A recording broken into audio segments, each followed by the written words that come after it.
And I made, okay, we're on. I made a scene. I didn't actually make a scene. I already had the scene, but it's the, oh, I'm not on camera.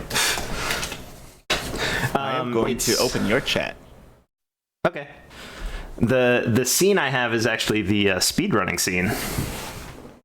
Speedrunning? Yeah. You had a speedrunning scene? Yeah, I for Learn Something Friday one day I learned how to do speedrunning and like actually like how to set up the counters and all that stuff. Did you know that it's like a manual program and they create all the splits and stuff? You could download them, but yeah. I thought it was automatic. I know, right? Wow. Wow, I don't like speedrunning as much anymore. But that's why you see some of the speedrunners with really funny like names for the splits and stuff, because they made them. Right. I thought it was automatic, but you could edit. Well, it's there's a couple different systems, so you can download splits from other people or just make your own. But it's not like in Wind Waker when you go through the like door or whatever. You hit a button and it splits for you.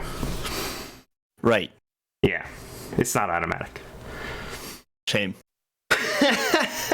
Yeah. There's room for human error. Yeah, lame. I agree. I'm sending you the PDF that I have created. And you're going to laugh, and I'm going to put it on screen eventually, but it's not going to be on screen yet, so that it's just me talking, okay? Okay, I am not going to... You can open it. Okay, cool. Yeah, just open it. We'll prepare for the laugh. Hold for the laugh. Okay, well, opening right now.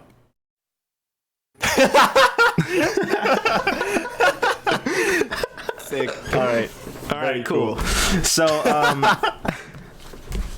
basically, for anyone who doesn't know or is watching this later or whatever, I created a system of tabletop nests or whatever they're actually called, because people aren't even using tables anymore. So it's like a action adventure role play game, right?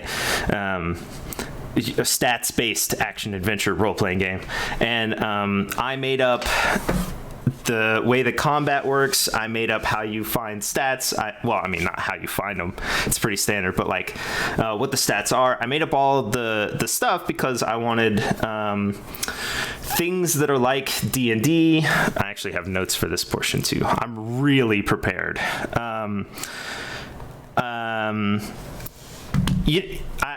Were you there for Slick's entire campaign or whatever?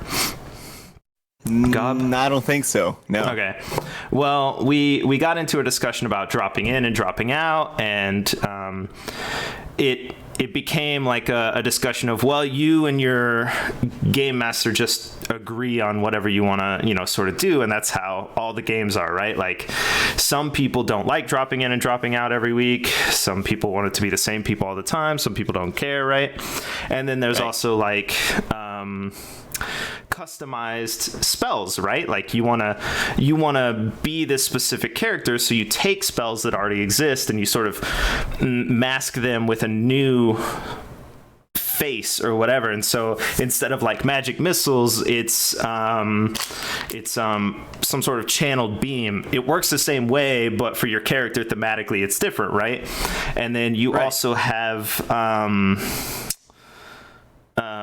characters that you have to mask over other characters. So there's a bunch of, like a fighter or whatever, and you want your fighter to instead be a Dragon Ball Z character, right? So you change the stats or you change the concept, but really you're just sort of putting a skin on it, right? And that way you can play anything you want through the system that someone's created. And all of those points are fine, and everyone does that, and that's totally cool. But I don't like it because it seems to me that there should be the system that allows you to do all that stuff without masking things, right? Without taking something that exists and changing it a little bit so that it's what you want. Why wouldn't it just be what you want at the first place. So Right. So truly unique abilities and spells. Right. So I created this system that hopefully, where I'm not exactly sure it will work. I will preface that. Hopefully, you can literally do anything and be anything and conceptually run anything. Hopefully. And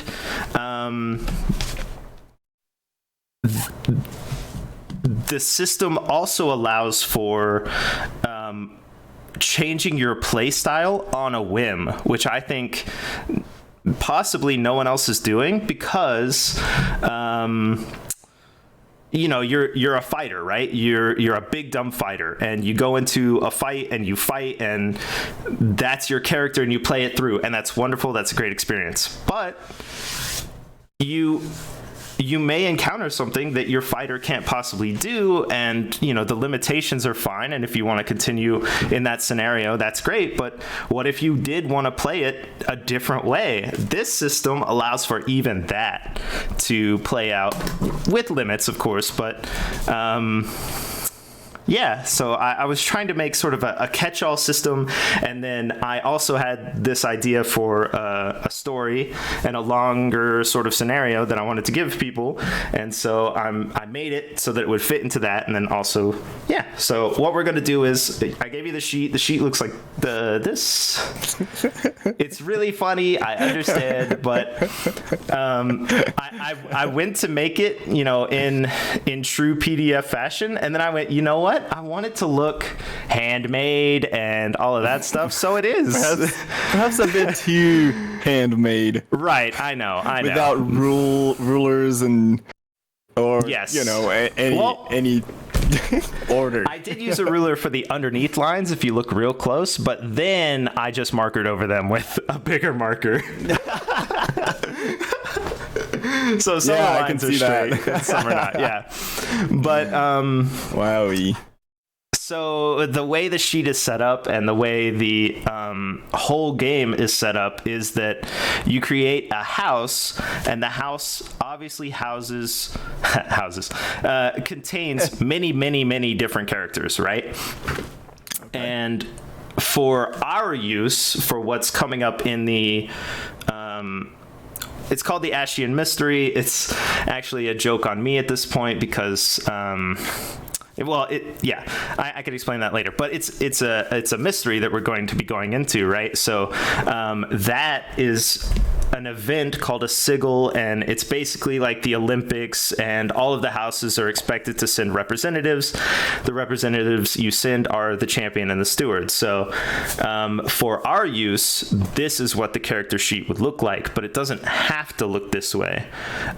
You could create a house, and then your character sheet just have one leader of the house who runs the house, or it could be someone within the house who's lower, maybe like a scullery maid or something like that. Like, it doesn't matter. But what we're going to be doing is creating a house. So you'll come up with any concept you can think of, which should be fine. I told you already there's a house of minotaurs that look like camels, and then I realized that was Joe Camel, and it's whatever, but I'm gonna leave it because that's funny.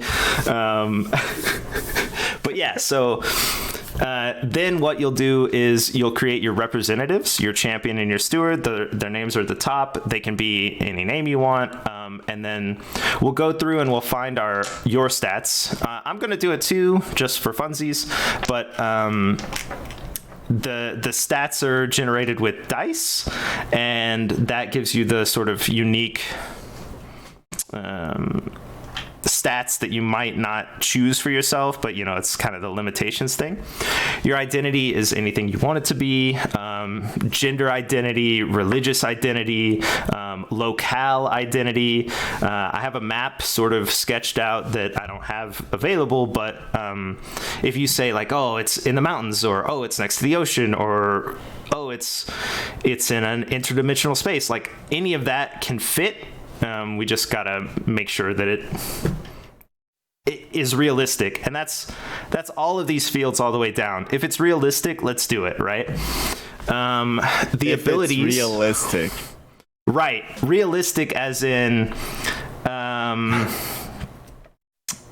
that's the thing, right? Slightly feasible. Yeah, so abilities, for example, using the concept of realism, in D&D you have wish, where you can do anything you want with this magic spell, right? You can't do that in this system. Magic doesn't work that way. Magic is like sort of single use, immediate, right now kind of magic. So if you want to cast a fireball, cool. If you want to cast a cold spell, cool. If you want to do a laser beam, cool. If you want to I don't know, make a bunch of like thornish vines burst out of the ground and slap someone in the face, that's cool. But then your effect ends because magic can't be sustained over time. So it's not that you can wrap someone up with vines, but you can hit them with vines or whatever. Right. So there's no Go ahead. Can I have some sort of magic that is a one-time use, however it leaves lingering effects? Like poison? No. Like that's what I was going morale to say. boost? Morale boost? No. Okay. Yeah, magic. It's so the underlying system is that you sort of do that thing that many magic systems use, where you conceptualize what's going to happen with the magic, and then you it's not mana, but the concept of mana, you sort of like gather it from the air or whatever, and you use that magic and unleash it, but you can't.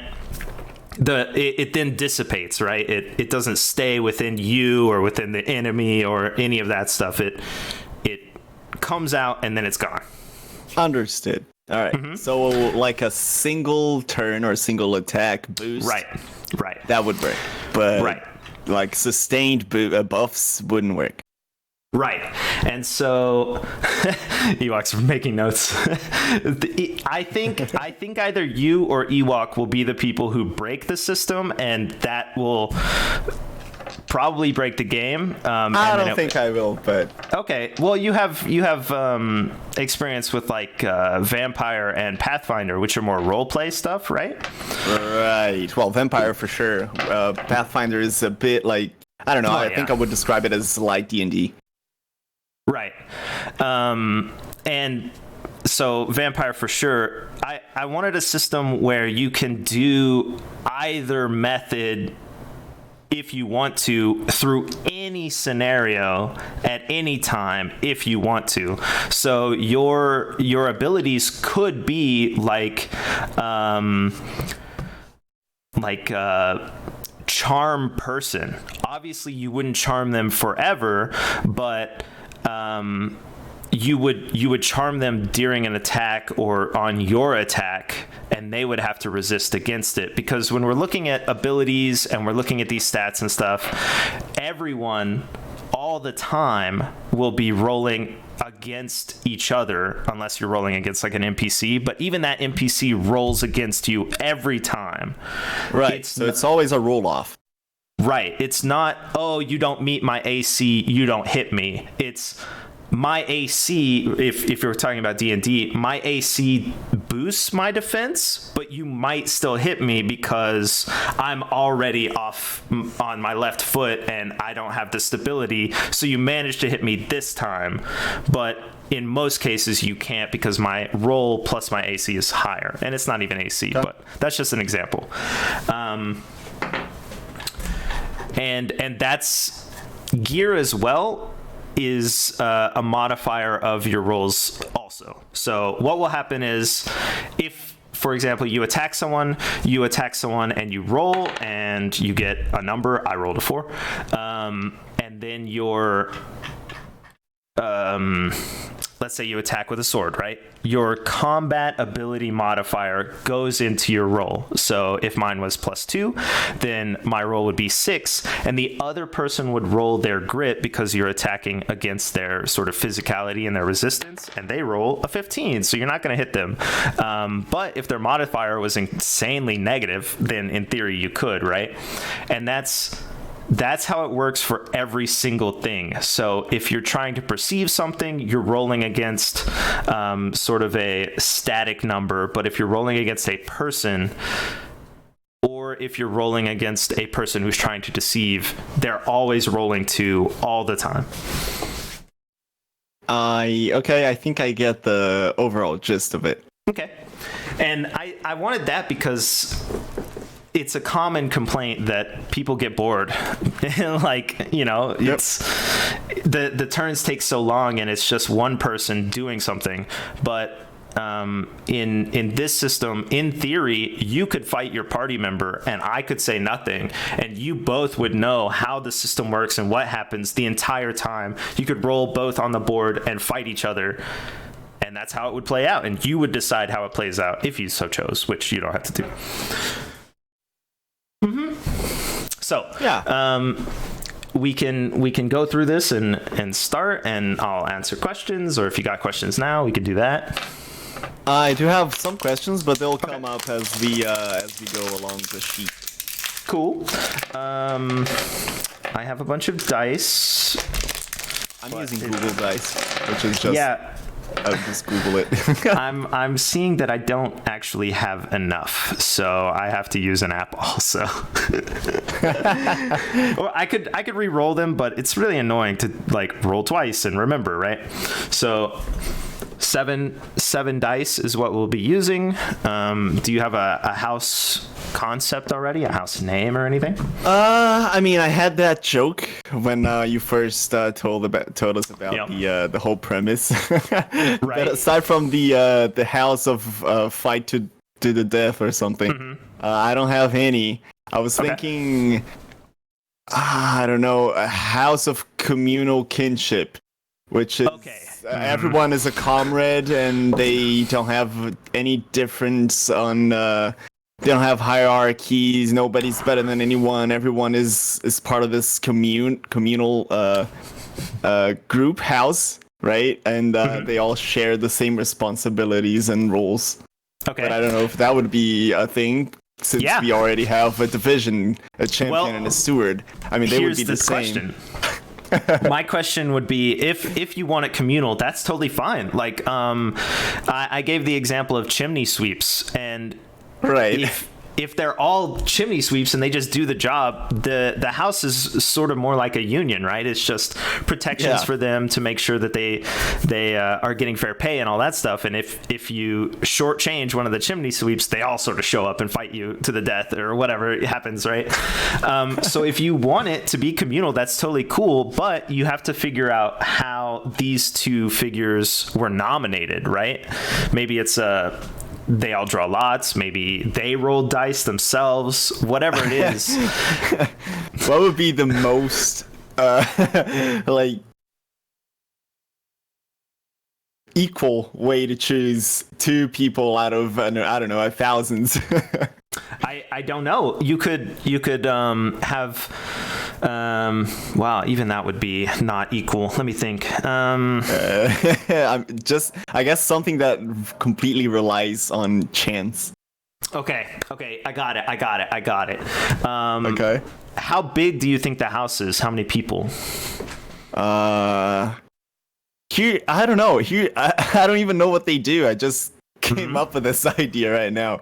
Okay. I guess they would just be laborers, but various activities. Just people that, I guess, a house in which everyone in it works with something. They have some sort of labor, and they all agree that no one should be in a better position than the other. I don't know. Okay. Something like that. Basically communists. They do sound at a disadvantage for this event. Because, and you're welcome to go with this, the concept I had was that all of these people meeting would be heroes. So they would be rolling with D20s. However, there are obviously lesser sort of not levels, because we don't have levels even, but it's lesser stats basically. So you'll have commoner, and then sort of like I don't have a name for it yet, but it would be like Demi Hero or something like that. And then you have these heroes that are these champions and stewards. We would all be commoners. Right. So your stats, oh man, I didn't expect to test this immediately, but your stats would be based on 10 instead of 20. And wow, a lot. Yeah. But you can go if you want, just don't expect to okay, wait, what if could I have an ability that allows me to have 3 people instead of 2? Well, I was thinking, what if you had the ability to replicate or yeah, something like that. Since it's like from 20, it's basically half. Just give me one more again. Right? Okay, so what if give me one more person? What if your specialty, your house, used some sort of item that allowed you to like swap or like tag team basically with anyone else who had it in the world? Okay. So well, let's say in theory your champion's fighting someone and they take a bad hit, right? Oh no. They hit their swap and we've got a brand new dude who's ready to go, but also is just as weak as the first one. Yeah. Another commoner. Okay, that could be cool. It could be a red star. but again, gosh. Why wouldn't everyone in the house have these stars, since they one of them couldn't have something that the other one doesn't have? That's not very communist. Yeah, so they would all have them. In theory, some of them might not be wearing them because they're taking a bath or something like that. So in theory, okay. you wouldn't call on people who were naked, for example, or something like that, I guess. But as long as they're all wearing it or have it or something. What if there's like a distance limiter, like? Okay. Well, and for sheer luck or unluck, whatever, there's always just one with the star in reach throughout the whole story. Let me pull up the map real quick, because again, did not expect to get into this yet. But sure, let's do it. I'm gonna have to open the Twitch. Yeah. So all I did was just like very, very basically just draw a line and then smash a bunch of smudges, right? Well, I can show you. It follows the same theme as the sheet. Yeah. I can share it in the Discord if you want. Yeah, that would be better. Our internet isn't ideal. There you have it. Cool. All right, I see it. Star in the center, capital. Okay. Of this whole empire, we're all an empire. All the houses are spread out everywhere, depending on what you do and if you have a region or whatever, right? These little dots are houses that I have names for. Well, there's cities run by houses that I have names for. And this right here is where the sigil occurs. It always occurs in the same place. So your distance limiter is... it is, yes. If you've seen the map I'm creating it in Tailspire, so it's a bunch of sand, basically. It's completely flat. It's the perfect place to do this.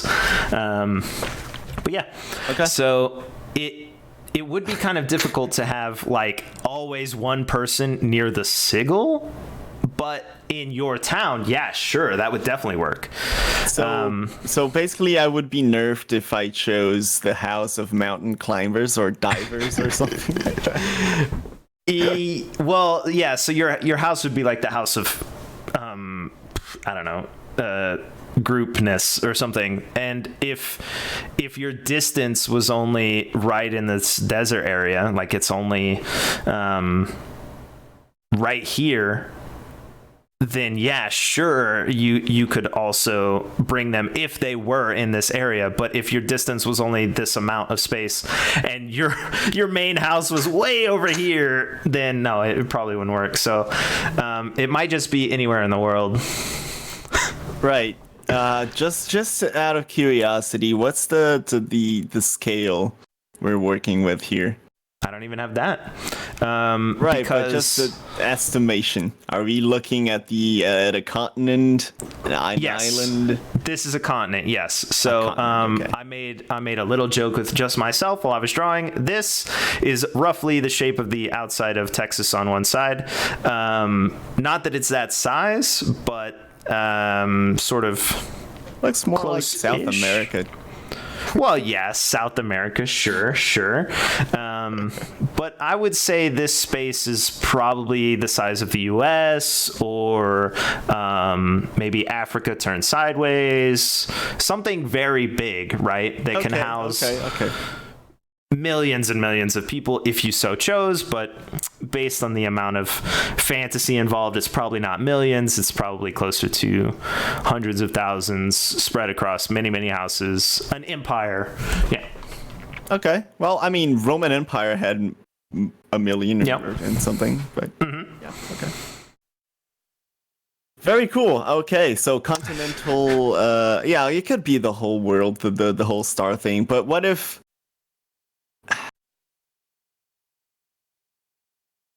Yeah, well, I guess it doesn't really work then, because then I would have unlimited comrades, unless we're willing to, I don't know, make them extremely weak but very numerous.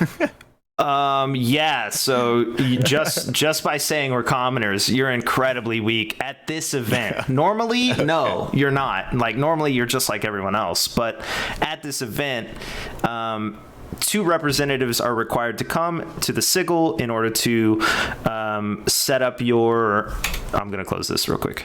In order to set up your next year, basically. So a lot of deals are made, a lot of challenges to other houses are made, and it's expected that you will send your best that you possibly can, because your next year of outlook needs to be as best as possible. Or if you do not attend, you are welcome because of the distance constraints, monetary restraints, whatever. You pay a tax basically that says, oh, I can't attend, and then you're left to make your own deals along the way. And that's for like hamlets, small towns, people across, people in the ice area who maybe don't have the ability to travel that far. They can pay into the empire, helps with roads, protection, that sort of thing. But it's not a huge amount that would crush their house either. Well, you chose to come for some reason. No, I'm still working out the idea. I still like it, but maybe we can work on another house. Okay. I haven't thrown the idea out the window yet. Okay. What if we had the house of solo combat? Solo combat, meaning the opposite.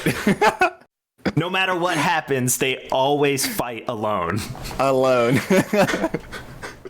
Okay. I don't know. Something about this premise makes me not want to do something so normal, like the house of hunters. That here's the thing. Boring. I want something weird and different. If you want to be a house of starfish contained in magical water bubbles that float over the desert sand, and that's how your house works, do it. That's cool. We'll put your house in the ocean. Done. Okay. You're starfish people or murlocs or like whatever you want. I feel like, and that's also the problem, right? The unlimitedness of it is so open. But if you wanted to do something from D&D, from Vampire, from whatever, I feel like you could take that sort of basic stat sheet. Okay, it's a cleric, it's a paladin, it's whatever. I'm going to roll the stats for this instead, and boom, my character's made, right? But I know you don't want to. Yeah, no, that seems boring. If you made the Ninja Turtles, that would work.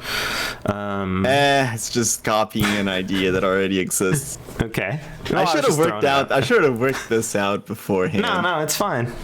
I still like the communist idea. I might go with that. Okay.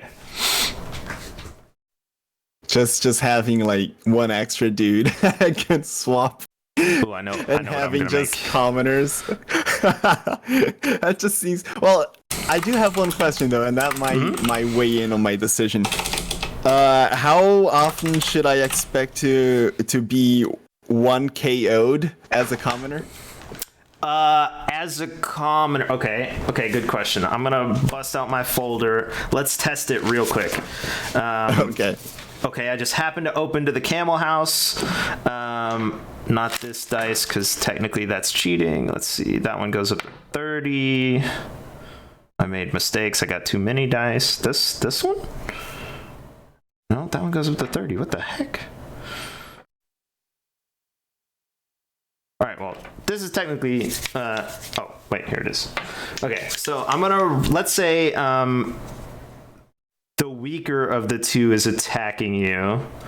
Wait, hold up. Should I be seeing something?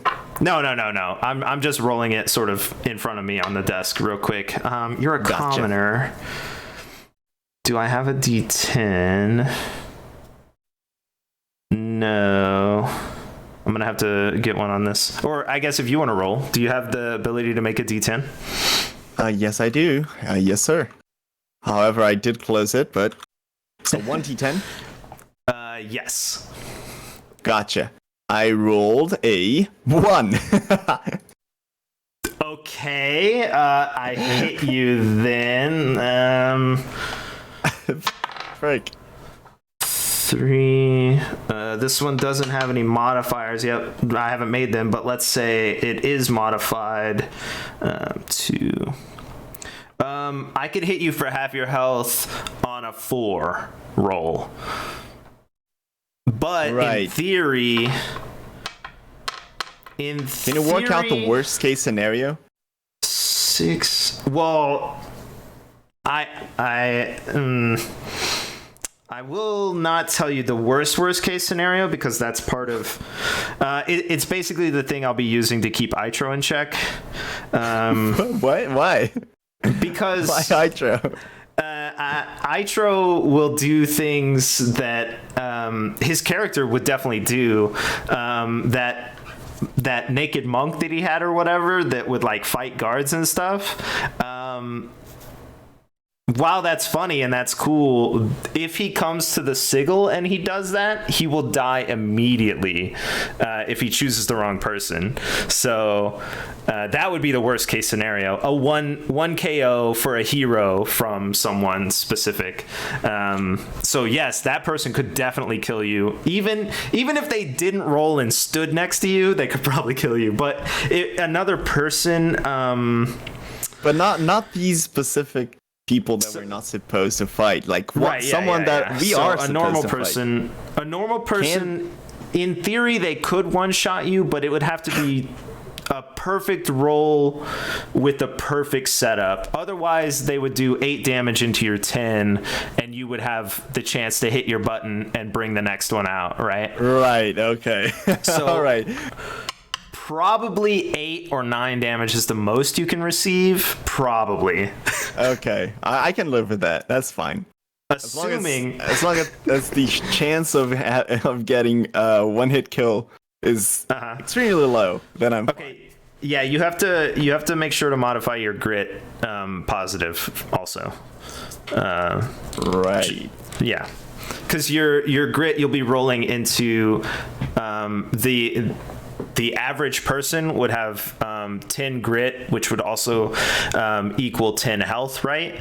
If you did 9 grit, your modifier would be modifying negative, so you would have 9 health. Because you're a commoner, so you want to modify whatever your best rolls possibly are. You might want to put into grit, which is really dumb, but okay. Yeah. Right. So what does each of these 4 stats do exactly? So again, it's more based on what makes sense. So brilliance is the stat that you'll use for magic, and it's also the stat you'll use for sort of intellect checks or trying to perceive things. Instead of having perception and intellect and whatever, it's all rolled into one, and it's just whatever seems to make sense. So brilliance is sort of your intellect or even your street smarts. If maybe you didn't go to school, but you're incredibly adept at picking up on other people's facial features or whatever, that would be your brilliance. Combat ability is the sort of melee attack, but it doesn't necessarily need to be melee. It's the physicality exertion. So if you want to chop a metal chain in half to release someone or throw a spear or whatever, that'll all be combat ability. Grit would be your resistances, so magic resistance, physical resistance. Physicals? It's okay. Yeah, all of that is rolled into one because and also your health, because your character has done whatever it is that makes sense to work out or to know some, I don't know, some embodying effects, or maybe they eat leafy greens and they're Popeye, whatever that is. That's all rolled into grit. And then presence is I wanted to tie it more into the political intrigue thing, but it's also intimidation. It's also being intimidated against, whatever that's called, defending against intimidation, things like that. Willpower, yeah, that sort of stat is presence. And it also affects your standing with other houses. So if you're known to be a really scummy person, your presence can maybe alter that, or maybe it feeds into it, depending on if you're trying to do some sort of like political maneuver or something like that. Okay, cool. So yeah, grit would make more sense as well in this case. In this case, like roleplay wise. Yes. Roleplay wise, also gameplay wise. Yeah. In theory, you could outsmart someone. Just I don't know. Maybe the specific person you happen to be at the time knows more about rice than the average champion, right? So they know not to eat the poisoned rice, and the champion does eat the poison, like whatever. Even these stats can be used to sort of play things out, as long as it makes sense. Honestly, I feel like going through the rule book and checking all the time, like how does this apply, whatever, is fine. But I think that does it make sense is also a great way to play. Cool. Great. Awesome. To get your stats, I have it written down. Let me check, I guess. Again, planned for not this. There are roughly 12 languages.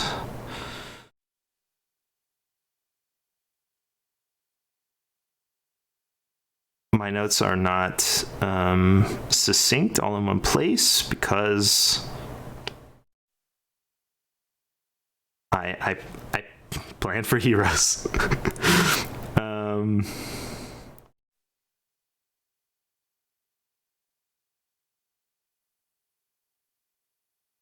There's 2 moons.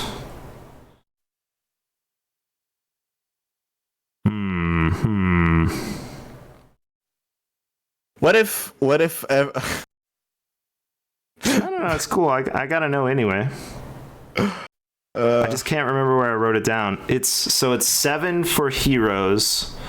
Okay. It can't be 3.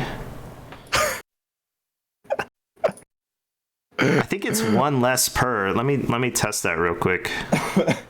Oh wow, I'm gonna play a nerfed character. Nice. Let's roll these real quick. I'm not only gonna be nerfed in combat, I'm also gonna be nerfed in any other check. Yes. Yes. Okay, so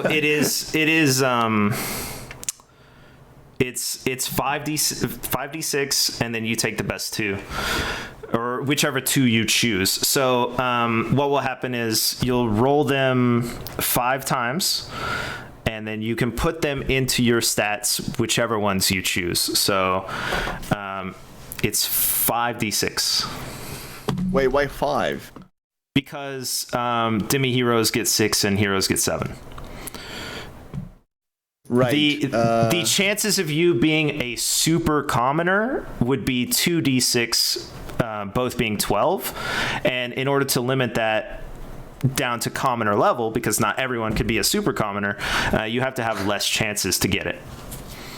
Okay. All right. So for each of the stats, I'm gonna wait. What? I'm sorry, I got lost. No problem. So what you're gonna do is you're going to roll your 5d6 5 times, and then choose which of those totals you want to put into each stat. Or if you choose, this is up to your choosing, you can just do it for each one down the line. But I think that's really dangerous.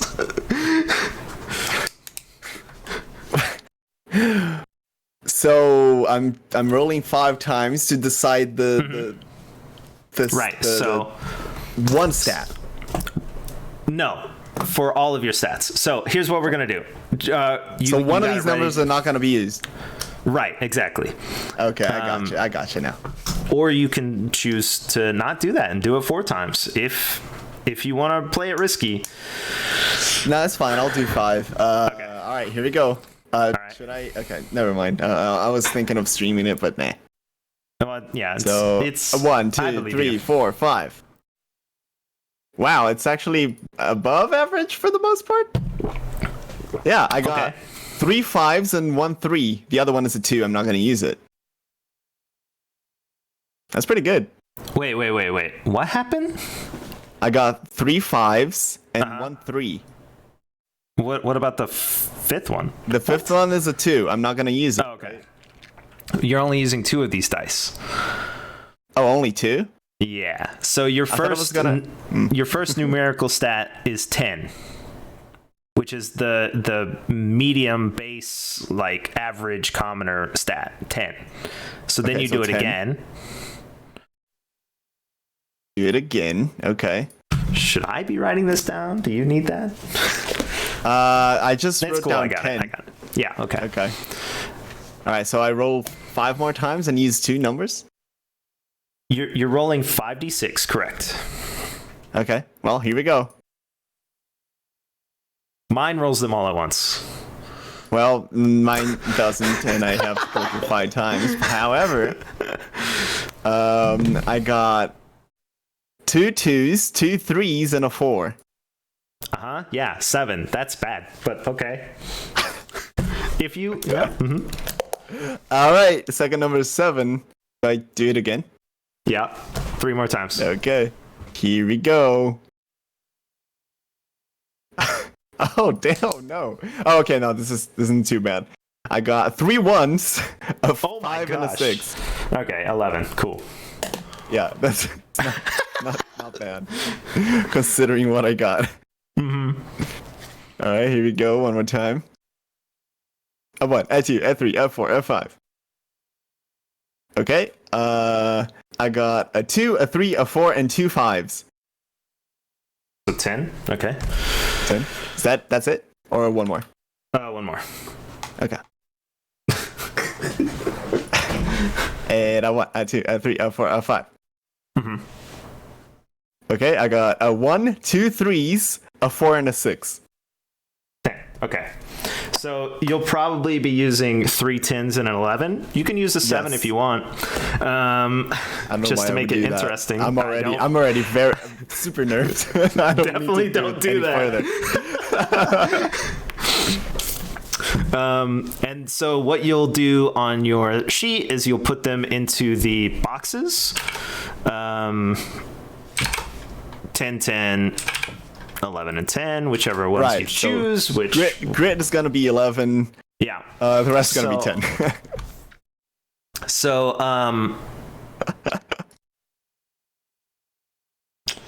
Man.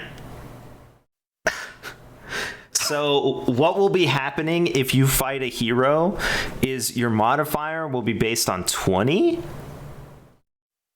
So in theory, if you're fighting commoners, that's cool. Your modifier is +1 for grit and everything's 0. If you're fighting heroes, your modifier is -10 and your grit is -9.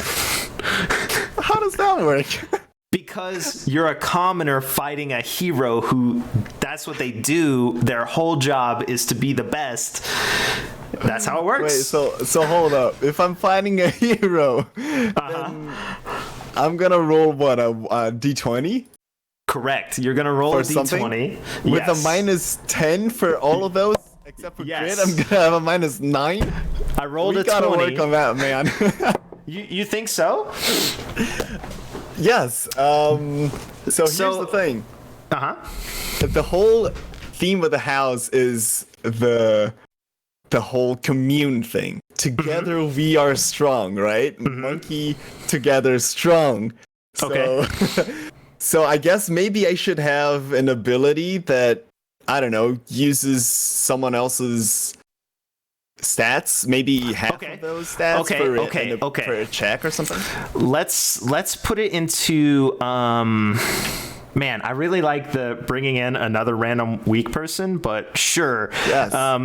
Let's take okay, so you'll have to be limited. I also love the other weak person. I wanna keep that.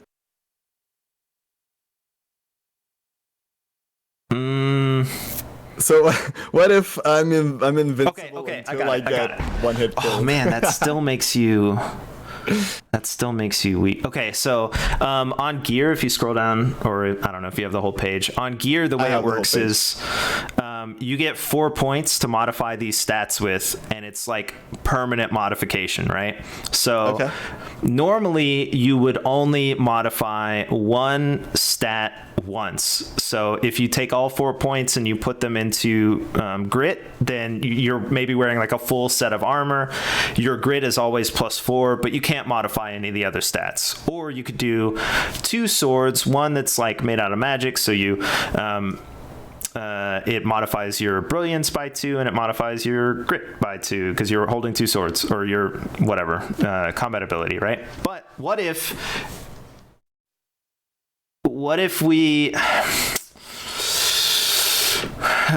take your gear and it modifies, like you're wearing something that modifies both of your people by 4, the entire amount for all their stats, but you don't have some of your abilities because you're a commoner. Well, I don't know what you're thinking, but I was thinking that I still get the whole switch thing, but while the other guy is alive, I get half of his stats. Or, I don't know, a tenth of his stats. And if that guy dies, then, well, that's it for me. I'm back to being a normal commoner. Because I don't have the people to back me up, right? Or something like that. Yeah.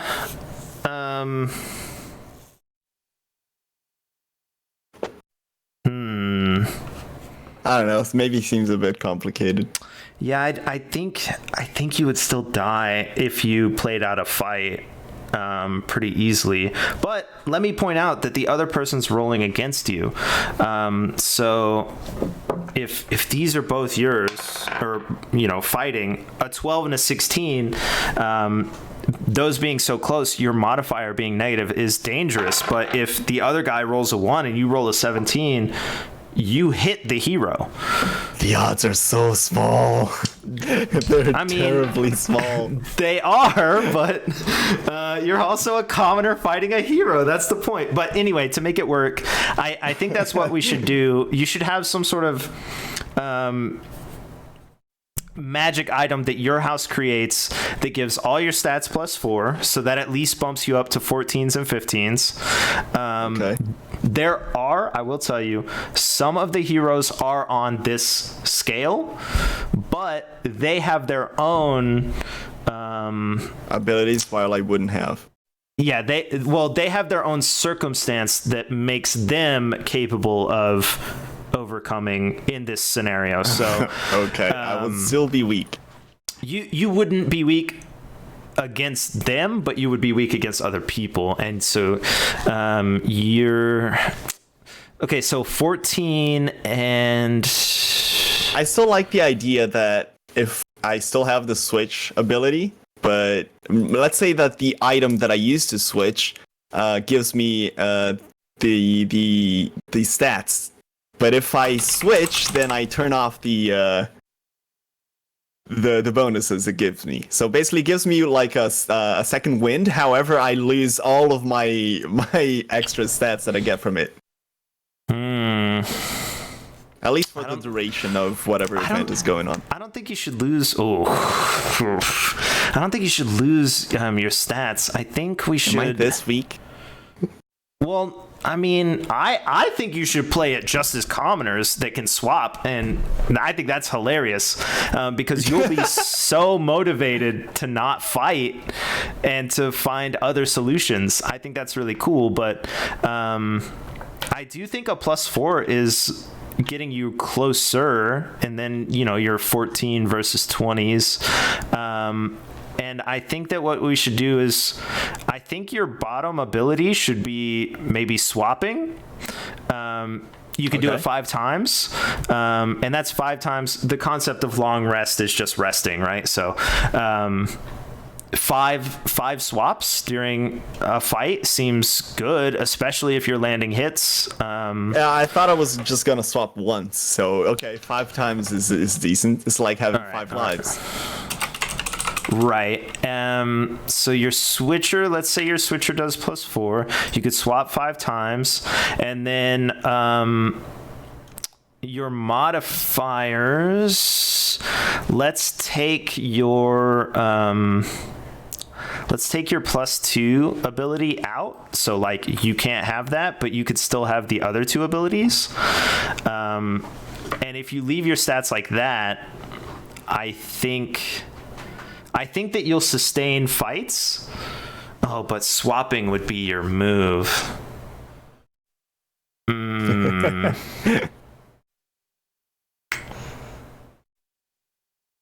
I think if it works out and 2 heroes fight and it's a relatively balanced fight, one of them will be a clear winner in 5 moves.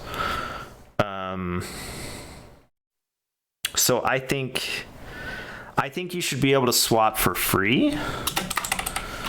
Okay. So and not using an action. You don't have your +2 Wouldn't that allow me ability. to attack twice? Like attack, swap, attack. Swap, attack? No, probably not, because like let's say there's a Minotaur in front of you. The Minotaur swings, you defend, you take like 8 damage. You're like, oh, I got to get out of here. On your turn, you swap, and the new person attacks. Okay. And they defend, and then they attack. You defend if you're just fighting a Minotaur by yourself, which would be really dumb. If you That's fine. If you use these abilities, hold on. Let me try and make sure. Abilities +3. So, oh, okay. Well, that's a 20. 16. So the maximum you could roll is a 16 against someone who can roll probably like 22 total. But you can swap for free. 4s. D6. Oh, you know what? Okay, someone could one-shot. Oh, they can't. Someone could one-shot you. Still. I'm not opposed to being one-shotted. I just don't want it to happen super frequently. Right. Yeah. So. Yeah. Otherwise, I think it's game over because I wouldn't be able to switch. 2 uses. Basically, I'm going to go through so many characters since they're gonna probably die or be swapped and never come back. They just appear at someone else's job, like mortally wounded. They're like, the fight. Okay, yeah, I think this works out, and still allows you to play and be sort of a heroic entity collaboration. The Comrade Collective. Yeah, That's the name I'm giving the character. As long as you don't have the +2 ability.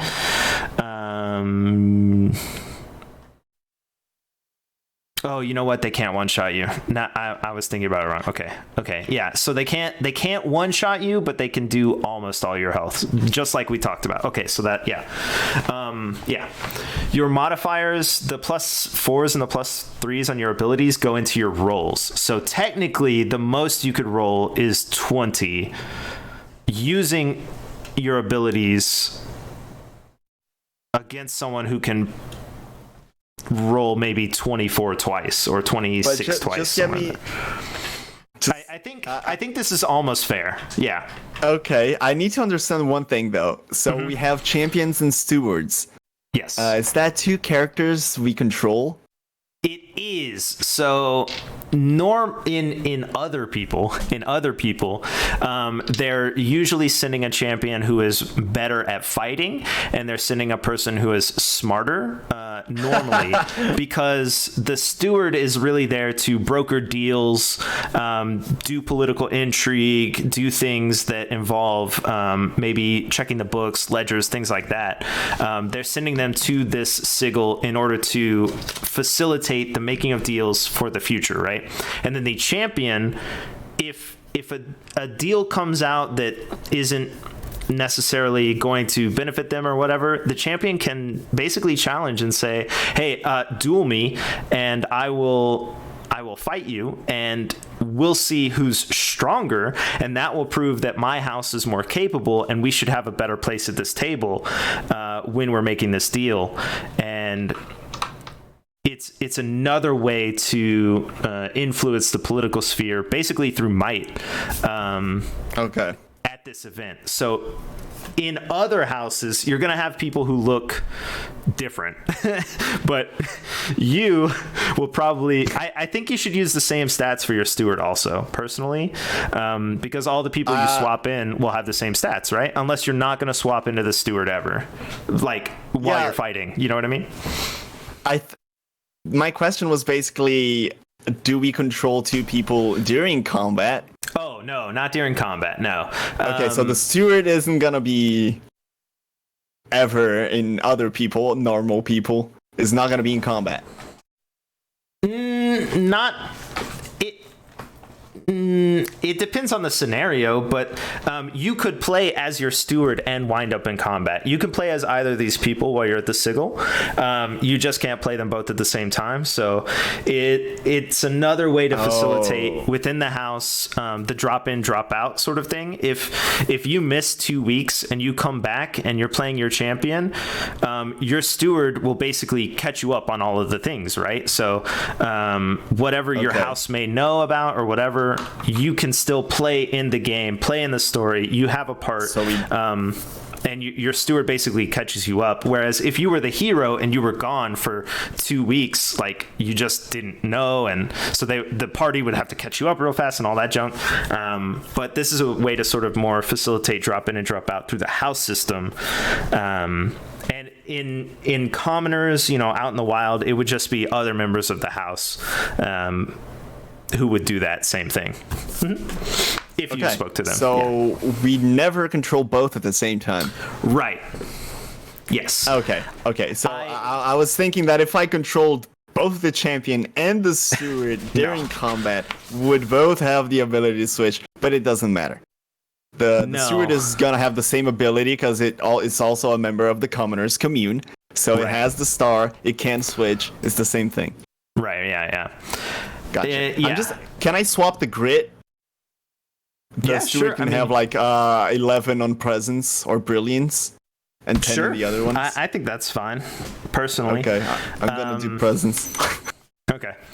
I think that there are situations where you could, in theory, play both, but those would be like, my house is the house of conjoined twins, and we only sent one body of conjoined twins, but they're both there, and obviously they would be, their stats would probably be a little less, but together they would be on the field and they would be solving, mysteries and all that stuff. So Gotcha. Yeah, something like that maybe. Cool. I want to invite IT and Telescope, and honestly I would like them to play enemies, but if they chose, in theory, they might play two people from the same house, but I would probably put limits on that because no one else is doing that. Right. Yeah. Cool. So how would I put this ability and item on my sheet? So what I did is I wrote... Wait, hold on. Let me open Twitch. Oh, well, I can share this to you as well. I mean, nah, that's fine. I think I can handle it. I'm looking. Okay. I didn't know what we would call it, so I just wrote sort of notes. But fine. You wouldn't have a number 2, so technically this would always be 0 because this is your number of uses for your rest or your day or whatever, and then. On the +2 ability, you would have none. On the +1, I put swapping and I put it free, but you still have 5 uses, free action or something. And then for your gear, +4 for switcher, all. Would be the same thing though, right? If I call the swapping free action the red star of Glassnik. Yeah. You just need to know what it does, because if you put a bunch of random stuff, fair enough. I think you don't remember, then yeah. So the 4 in the gear number is basically the modifier I'm gonna get from that item. Right, exactly. Okay. And this little section over here, it would normally show a G for grit or a P for presence, and you can only modify one stat with gear over this list. So you would have 1G, 1P, 1B if you chose to do them all, that sort of thing. But this one is just all of them stats +4. Yep, makes sense. All right. Your abilities here will utilize, well, I want to say they'll utilize a specific stat, but they don't necessarily have to. For example, the intention of these abilities is that these are the things, the +4 ones are the things that you practiced to do and overwhelm people. So maybe it's stone skin, right? You harden your muscles really hard or whatever, and that's probably a grit based thing because someone might be swinging a sword or shooting you with an arrow. But in theory, you could run at someone and smash them with a body slam, and that could be an attack, right? So it doesn't necessarily need to be I Kamehameha and it just does a beam into their face, because I don't know if you know this, I've recently been watching Dragon Ball, and they often Kamehameha for movement. They do, don't they? I don't quite remember, but if you say so. Just one more question. Why do I not have a +2 again? Is that for balancing reasons? Yeah, I really feel like,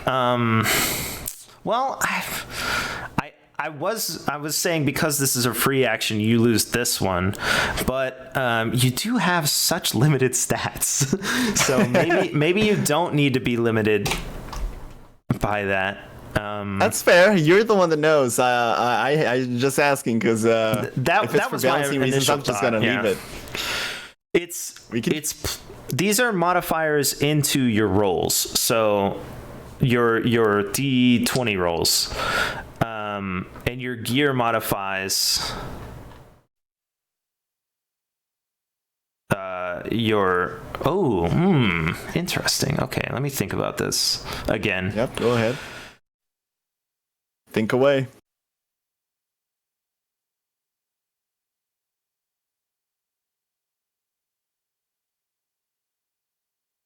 Okay. The maximum damage you could do is 6. That seems not that seems like it's not a lot. In theory, the maximum damage someone else could do is 10. Okay, well, as expected. Let me let's see here. So you're rolling modified +4. That puts you at 18 as a commoner, which is wild. With your ability, yeah, which you can only use twice. Okay, yeah, I think this is fair. So,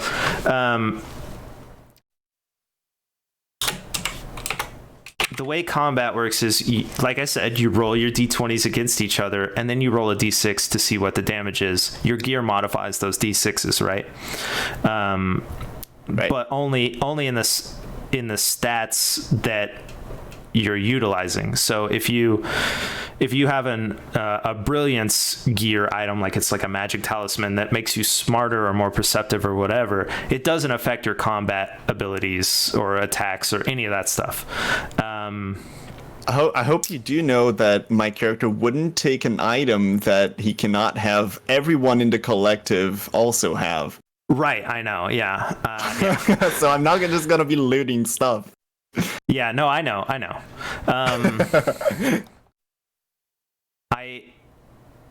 So what I'm saying is gear modifies your actual damage or your resistance or whatever, not the roll. It modifies the actual amount. Wait, but so the gear doesn't add to my stat modifiers? I think we should make yours change your stats. Yes, I think you should have your max damage be 6, and this is a D3. I just realized. Okay, that's not helpful. I do think it should be your actual stats and not the damage you can do, because that doesn't make sense anyway. Yeah, right. I think that's the way it should be. Yeah. So the maximum damage your commoner can do is 6 against a fully geared hero. And then if they hit you back with their maximum damage, it could be 10 or 12 or something like that, depending on if they have a bunch of stuff through a campaign or something. But at the beginning, it'll just be 10. And then you can swap, do your next thing. Okay. I think that's the way it should be, yeah. So in the sheet, the item is gonna, the gear item, right, is gonna have a +4 on the left side. Yep. Does that +4 also apply to the modifiers in the stat box? Yes. So that's what we're going with. Yes. So your brilliance would be on this first person 14, combat ability 14, grit 15, presence 14. Oh, it's adding to the number, not the modifier. Well, it's the same thing. I put the modifier as +4, +4, +5, +4. No, you're still rolling the d20 because you're rolling against heroes. It's the stats themselves. Yes. Mm-hmm. Okay, I'm gonna swap then. So with a brilliance 14, what would my modifier be? -6. Against a hero, but against a commoner? Against a commoner, +4. Okay. You're basically, your commune is stronger together. Right. So against just another commoner not holding anything, like a farmer who just walked out to feed the chickens, you'll probably do better against them. Yes. Good Lord, I wouldn't even dream of attacking a honest to God worker, laborer, the true heroes of this world. Of course. But if you did, you'd probably win. Okay, I got it. So I'm putting in the modifier like the first number and then slash and then the second number. The first number being against a commoner, second number being against a hero, just so I can remember. Okay, that's cool. There aren't going to be any commoners. Right. In this scenario we're going into, all of the people there are probably heroes. Okay. Well, it's the probably that I am accounting for. Fine. Yeah, sure. Okay. Good stuff. All right.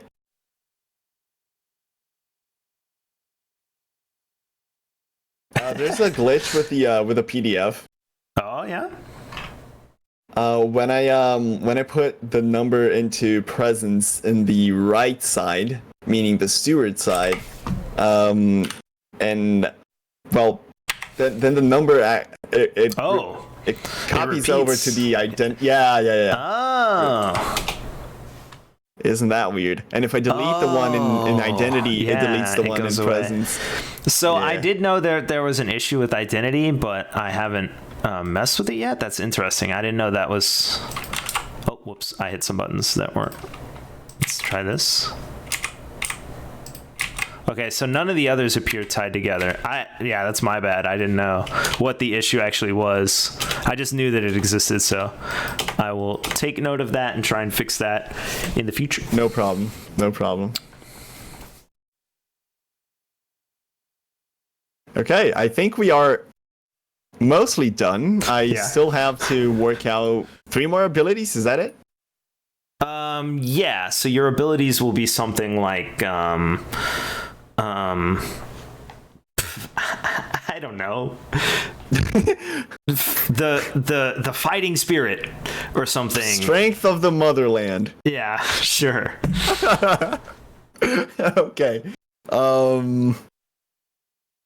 Right. I guess resilience of, or I don't know. And you also need to know what it does. Of course, yes. Yeah. That is the most important part. Having a fancy name is the bonus. Yeah. If it... I guess bolsters your physicality or whatever, that could mostly be used for grit, resistance, but... Strength of the Motherland could be like a combat ability boost for one action. Sure. I will say that if someone else is doing something, you can use your ability as long as you're involved. What do you mean? Exactly. So if you had Stone Skin, for example, and someone was striking at you with any sort of attack, really, you can use your resistance ability to try and mitigate that or defend against it, deflect it, whatever it is. So it's a plus like 4, and you anytime. Use one of the uses, right? It's a plus 4 anytime I want, as long as I use up one of the charges. Right. If it's mind control or something like that, charm, something involved in that, in theory, you could use it on someone else's turn while they are being attacked to try and stop the attacker from being able to hit them. You would roll instead of the person who's trying to defend. That would be terrible in my case, but that is cool. Yeah. It's fine, use my stats. -6 modifier. I made mistakes. Dodge. So yeah, okay. I kind of want to do a strength of the motherland, the pretty basic. Plus, let's say +3. Okay. Let's use the +3 slot. Strength of the motherland. And do you think that's gonna? Okay, go ahead. That's gonna do a +3 to combat ability. And again, it doesn't necessarily have to always be combat ability. that's what I was saying. So your stone skin could be used as a weapon. You just need to know how it works. Like if I see. Stone skin makes your body resistant and strong, right? It's like stone, iron, whatever. But if you launch yourself at someone using that, you're basically pushing, or you're hitting them with a big rock, right? So you're attacking with your defensive ability. Then you would roll combat ability instead of grit. Right. Okay. Mm-hmm. So how would that work? Strength of the I don't freaking know. I just like the name. Makes you stronger. Nice. Yeah, I think it should be like the sort of like berserk concept where you're like you're infused with strength. So it's probably an attack almost always. Let's see if I can think of something that Can I have an ability tied to a gear? Like if I don't have the gear, then I can't use the ability? I mean, I don't think we should give you any more gear, but in a different character, yeah, that would make sense. I was thinking the star, like an ability associated with the star. Well, if you didn't have your star, your stats would be limited also. Yeah, if I don't have my... What is... When would comrade without its red star? Like, it's basically a dead man. So, yeah, that makes sense. Yeah, sure, if you want to. Okay, yeah. It's the star you're already wearing, so sure. Okay. You basically just limited yourself again, but sure, go ahead. No, it's fine. I was thinking that maybe I use the +4 one as kind of a unique ability in which I can swap, but well, it wouldn't even be a swap. It would be a summon just for one action. Like 2 heads is better than 1, so basically brilliance up, any stat up really. Like the with 2 people. The ice climbers or whatever. Ice climbers. Or oh wait, no, it's like in like a summoning Tekken or Street Fighter when the other person like attacks from off screen. Yes, exactly. Yeah, sure. It has to be like not their actual body though. It has to be like astral projection or something like that. But they project in and help you. Yep. And then they vanish or whatever, you know. You call upon their form. Okay. I'm going to call it Workers Unite. I figured out how you would use Strength of the Motherland for defense if you want to know, or you can work it out yourself. No, go ahead. I like suggestions. So, like, let's say you're fighting in some sort of more close quarters combat that isn't the desert, or maybe, you know, different scenario. If you used your strength to try and, like, lift up a fallen plank or like a big piece of the wall or something like that to defend yourself with your strength, you would like pull up this thing that maybe you couldn't always use and hold it in front of you as like a shield, and then they would strike against that. But maybe you're not strong enough or whatever because it's still a roll, so maybe it doesn't work out, but you at least try. Or you like try and brace a door in front of you or something like that. Flip over a table and hold it, you know. That's how I would use super strength as defense, so basically grit roll. Yeah. Mm-hmm. Cool. Yeah, that could work. Yeah, for sure. Now the only one left is the +2, if I'm not mistaken. Yep. All right.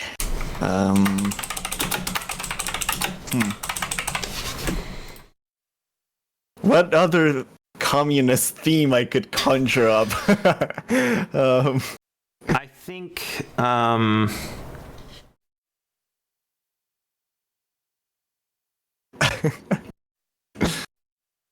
I don't know what you might call it, but maybe this. So I bought 2 like little packs of dice because I wanted some physical stuff. This one's so misprinted that the number 5, 7, and 4 aren't on sides. Oh, the 2 isn't either. None of these numbers are on sides except for the 6. They're all on like the edges. Can you show it to the camera?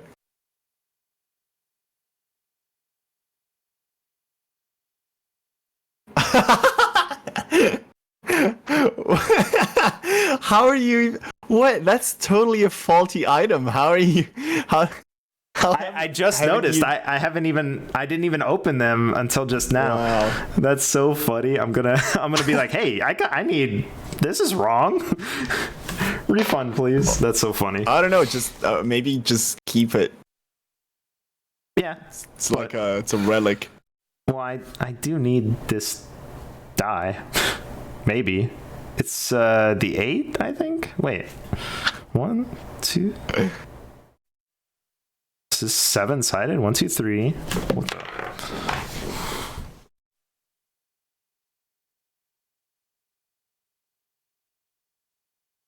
Wait, what? Oh yeah, it's 7-sided. That's so weird. No wonder it's printed wrong. Is it supposed to be like that then? I think it's supposed to be 8-sided. What? It has one like corner that's like bigger than the others. So wait. Wow. Okay. Yeah, I think that's why it's misprinted, because the 8 side isn't even available. Fantastic. It looks like a smushed jelly bean. Very cool. I haven't decided how to do healing yet. I don't think there's healing magic. I wrote down that there's no healing magic. Okay. Because it's the same sort of concept as poison, right? Like, instead of damaging you over time, you're healed over time by not... Or your wound is healed over time. You know what I mean? Couldn't you just have, like, an instant heal? That's what I've been working on. I mean, let's test that then. Let's have my +2 be some kind of heal. But how would it, like, so you roll a d20 against a wound? Oh, I got, yeah, I guess, yeah, that makes sense. The worse, the more nasty the wound, the bigger the higher the AC. Yeah, the higher the AC or something. Like, you chopped your arm clean off. Roll against I don't know, 30. Yeah. But I mean, first aid definitely makes sense. Triage, things like that, because these are items you would have practiced with, so you would probably have them. So it makes sense that you could stop bleeding. Things like that definitely makes sense in the setting. Bleeding and sounds in like overtime damage, so I don't know. Right, that's true. But I mean, a splint would allow you to ride out a fight. You just have to get the splint on incredibly fast. I'm only gonna use that kind of healing if I don't have any swaps left. If a guy gets like the broken leg, then he's out. He's just gonna get out, right? At the sigil, it's provided, so there are potions. There's a whole area to help wounded people, because everybody needs to be able to make deals and fight and all that stuff pretty much all the time. So as long as you're following the rules of the sigil, which are basically, if someone yields, you don't continue. That person will yield and then seek medical aid and then potions and stuff like that. Is there a house of rule breakers? Probably. Whatever Itro makes might be rule breakers. All right. Well, you know what? Let's just not have a +2 ability. Not because I don't want it, because I can't think of anything. Okay. And if we're gonna test you can always this, make it then later. might as well. Yeah. So I would like to ask, while you work on this, is your commoner's house centralized in one place? Is it a commune? Yes. Okay. The ice area. It's called the Commoner's Commune. Commoners Commune. Okay, it's in the ice area. And you all live there and hang out, or do you like go do other jobs in other places, or how does that work? Oh no, they're laborers, loyal to their motherland for sure. So not very traveled. I would guess. Of course, they're in the ice area. I just worked that out. That makes sense. Okay. Yeah. Do you want me to send you my modified sheet? Not necessarily. You don't have to. If you want to, sure. All of the houses that I've made, I actually made physical versions of them just because it's easier for me to just be like, oh snap, I should make this idea, and then later I like make notes and stuff, you know, while I'm at work or like anything, I'm like, oh, here's an idea. So I have physical sheets for all of my houses, the NPCs basically. You could send it or not, it doesn't matter to me as long as you have it and we all know how it works. So, you have basically your identity, even though it's not written down. You've got abilities. We know how your stats work. Cool. I'm gonna pull this out of the way. So you live in the ice. Did you want to like try and run like a little test campaign kind of thing, like a one shot? I thought that was what you were gonna do. Yep. I just wanted to make sure that you still wanted to, basically. It's fine. I do have to wake up a little bit early tomorrow, but I do not intend to sleep anytime soon. So I think we're good. D10, D20. I'll just use this. Okay, so. Ice commune.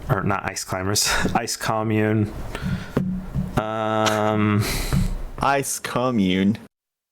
Yeah, I had some like basic ideas for what you might run into, and I'm trying to make them work. Oh man.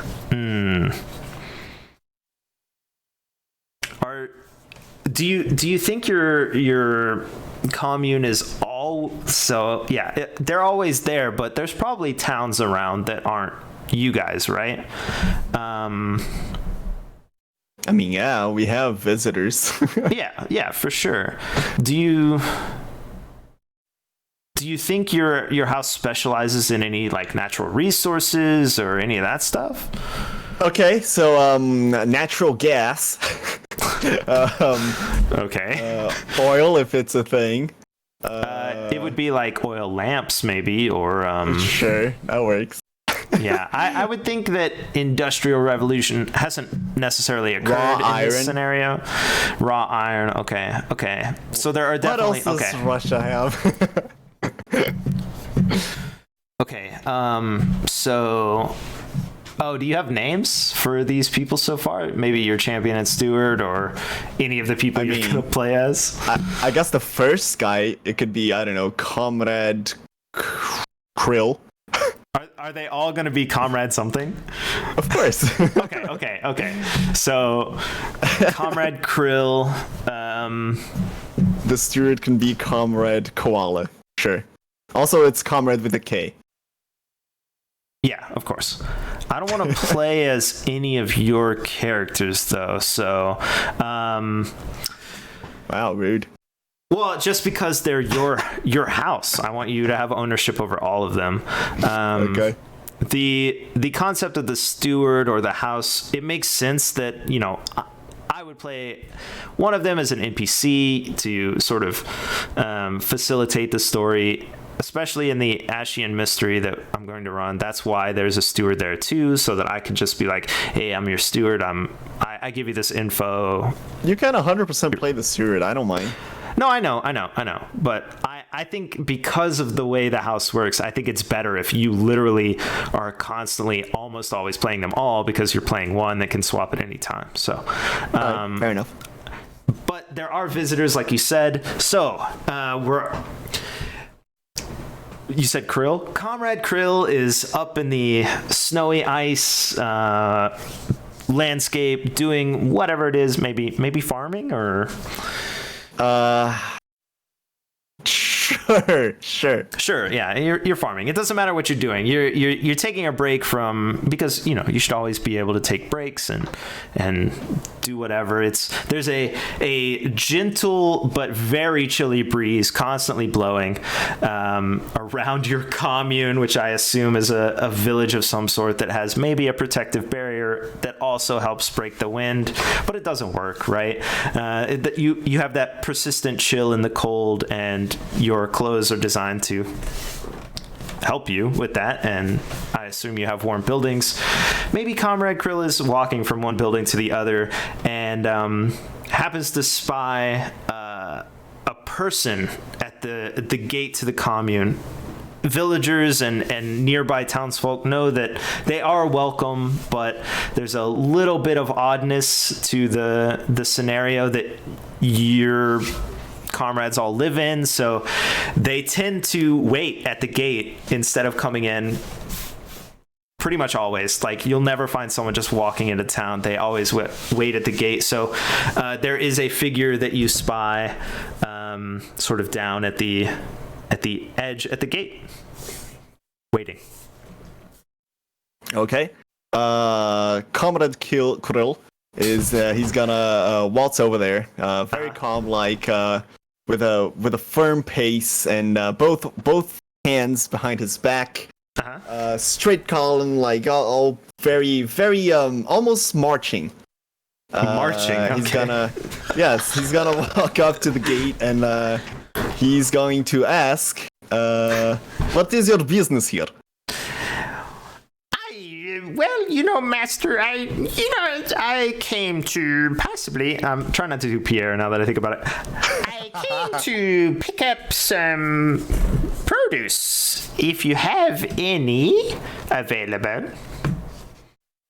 Pick up produce. You part of the collective. You're not wearing your standard issue uniform. Oh no, I'm from Amstad, which is, as you know, Amstad is a nearby village. Of course. It's actually much larger than your commune.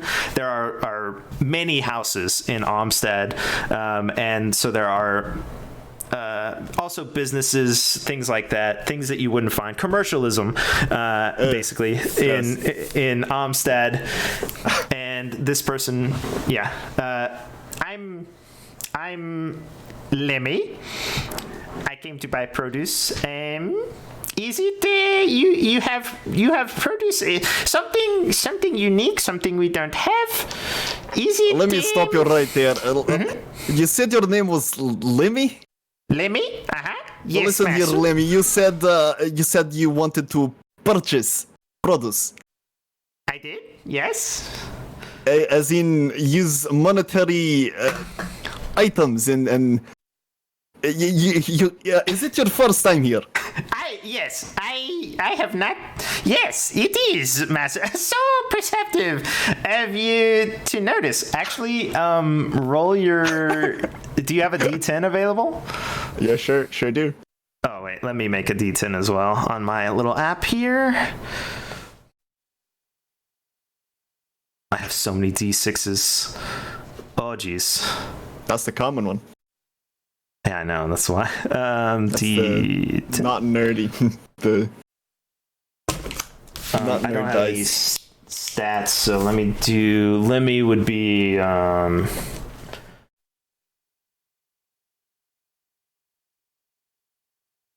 Oof. Okay. I made some stats. Yeah. What'd you roll? Oh, I rolled a 3. Is that with or without modifier? So you'll be modified +4 to all of these D10 rolls.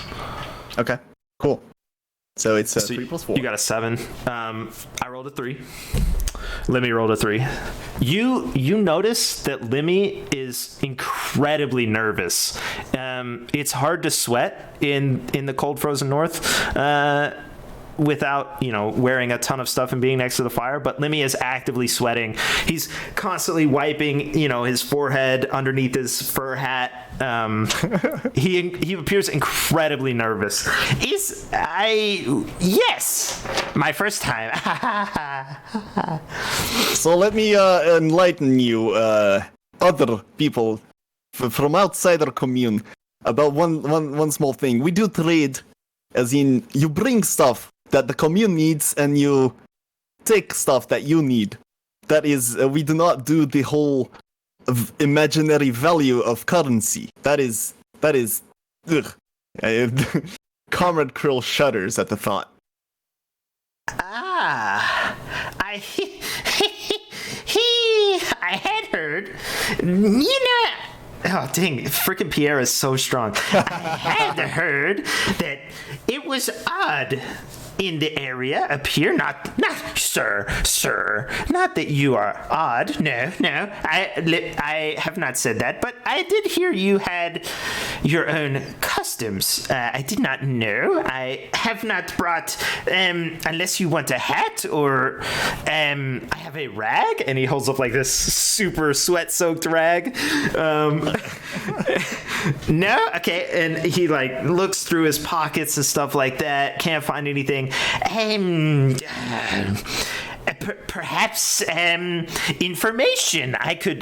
Is that of any trade value? Information? Information is free for everyone in the commune, and you would do well to remember.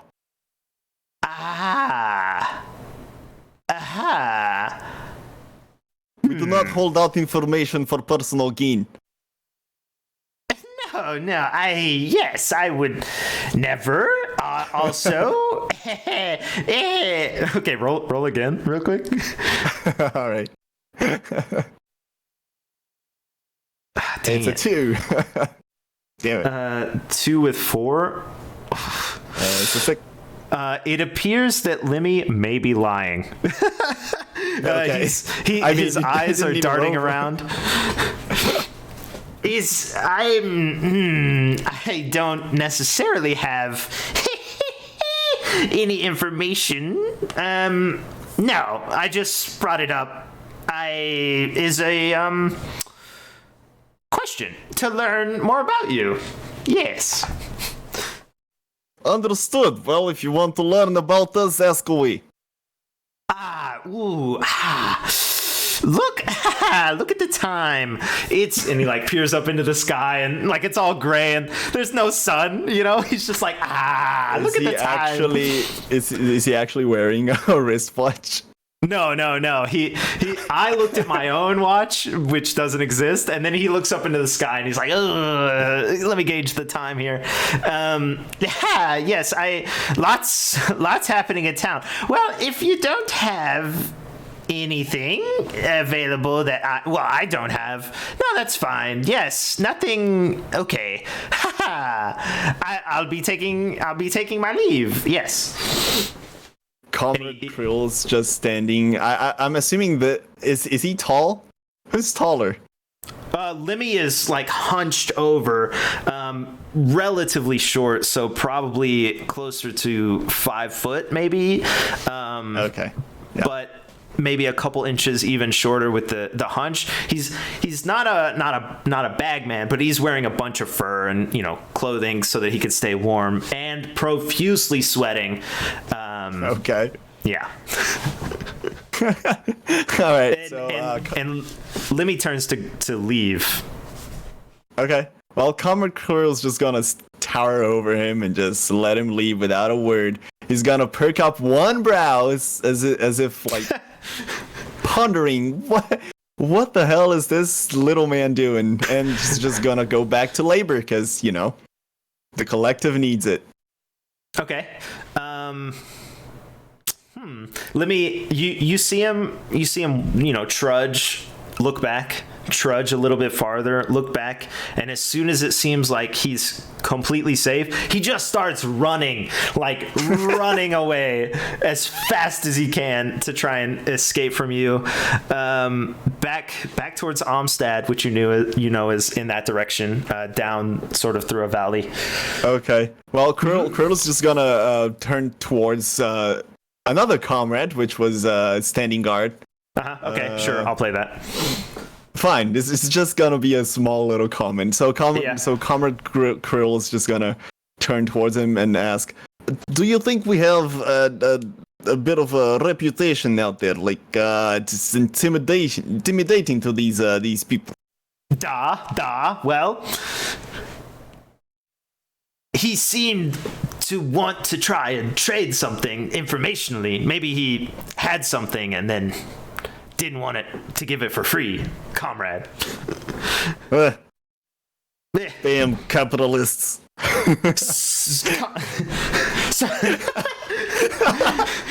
Capitalist pig dogs. All right, well, that's it. Okay, so the day continues relatively normally. After that, you do your whole... everyone performs their jobs for free, basically, helping the commune out. For free. Well, not for free, but they each the whole perform their commune own benefits, part, right. And sun goes down.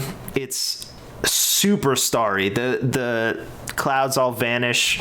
All the stars come out. You got the two moons. The way the moons work is that you got a much larger moon, and then when you look up at the moon, there is a smaller moon, and it appears to rotate sort of inside. And so you could tell the cycles of the moon not by the shadow that goes across them from the planet, but by where the moon is positioned on the other moon, like a clock. Okay. Yep. So cool. Very specific and pretty cool.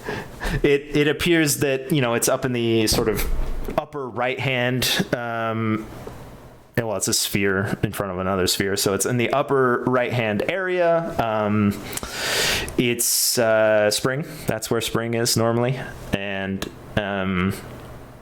yeah, the day ends. Next day comes up. Much like the last day, there is a cold wind blowing, and as I guess everyone goes about their day, several figures appear to be walking up from Amstad, and they are roughly shorter than I forgot his name. Lemmy? Okay. Wait, was it Lemmy? Yeah. It was Lemmy. They're all walking up roughly together, but they're in a line. They appear to have weapons, and there are at first just two, and then maybe two more sort of come up around a valley or a ridge. Two more. They're in sort of a line, all coming towards the commune. Okay. How far away have we spotted them?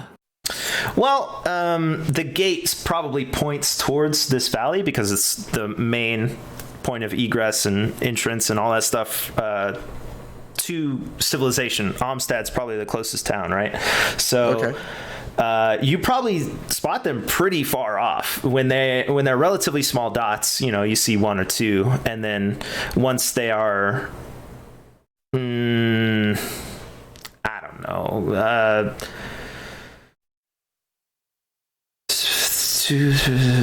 Like 7 football fields away, which is pretty far. Okay. You could tell that there are more and more increasing, and it's not just one single dot.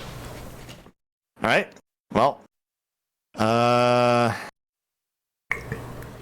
so I spotted them, so I'm assuming Comrade Krill is on guard today. Sounds like it, yeah, maybe. Oh, you have guards. Okay. It's not a tiny ass collective. It's a decently sized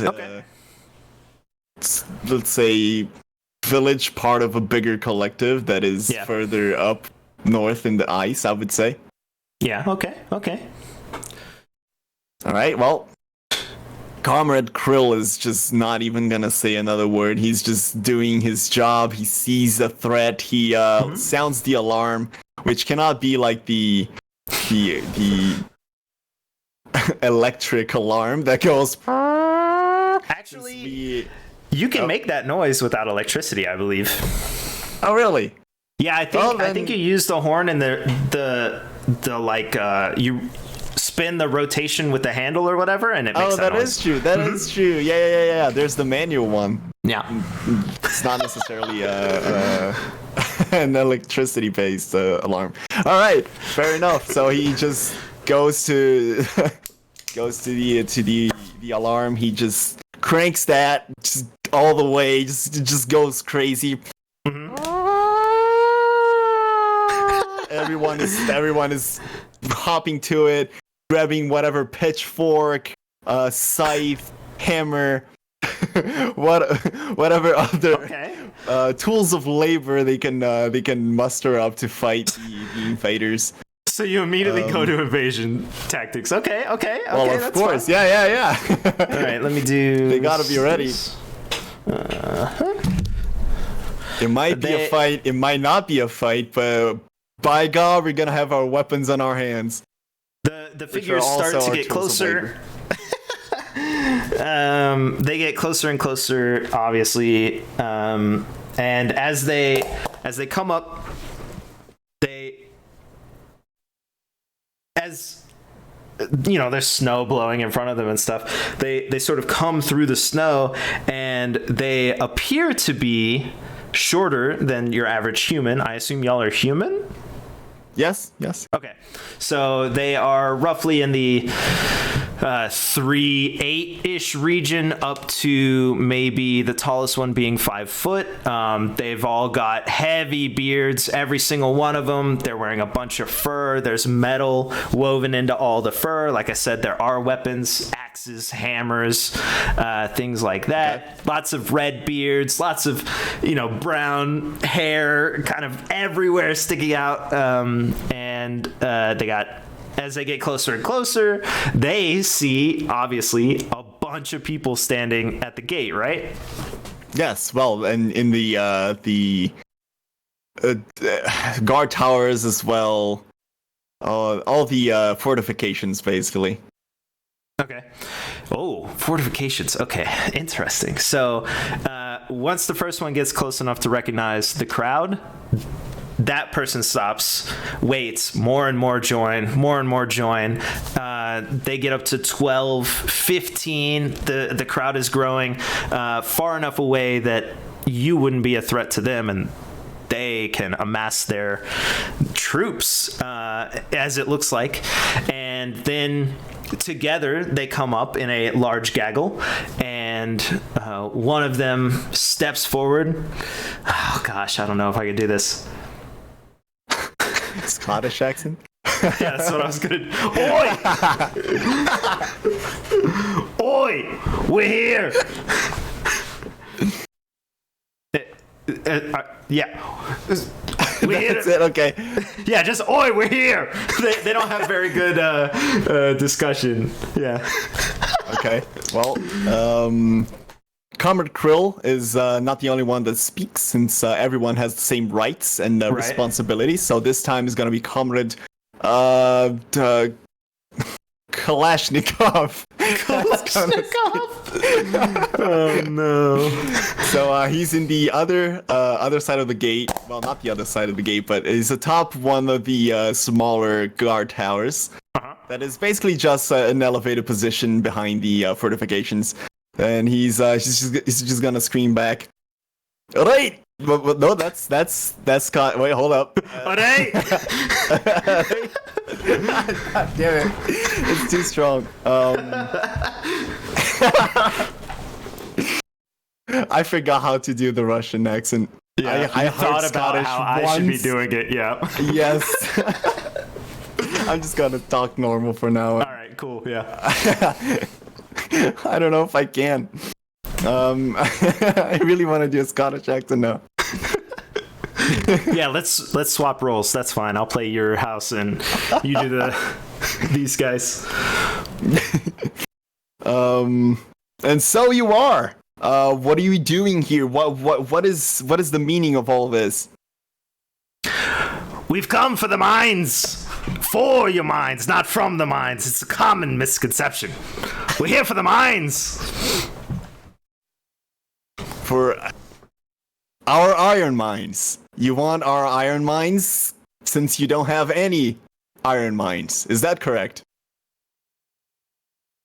Well, we have mines. You think we don't have mines? Us upstanding folk don't have mines? No. We have mines. We're just taking your mines. Your mines are our mines. We have mines. See? I think I can go back to the to the Russian. Okay, whatever. I just needed a little bit of time to process.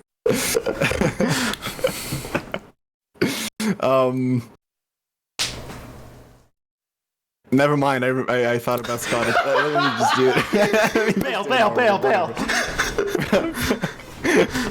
Fuck it. Well, that is a concept that I can and we can definitely appreciate. If you join the collective, you can use the mines however you want. It's our mine, so join the collective today. Seemed like an infomercial. Wait. I guess roll presence. Roll presence. All right, yeah, that's what I thought. Okay. Oh, a 10! Let's go! Why did I choose this guy? Dang it. All right. I rolled an 8. Yeah, you 10 plus 4? Yeah. Okay, 14. You see this guy like stop and this one hasn't reached for his weapons. Some of the others are holding axes and hammers and stuff already out, but this guy like strokes through his really scraggly beard. You think it should be fuller, but it's not. It's very scraggly and patchy and stuff, and just like stares at the comrade and new thoughts that it appears he's never thought of before start going across his face, and he says, you would let us have the mine? Yeah, okay, yeah, we're taking the mine, all right, yes.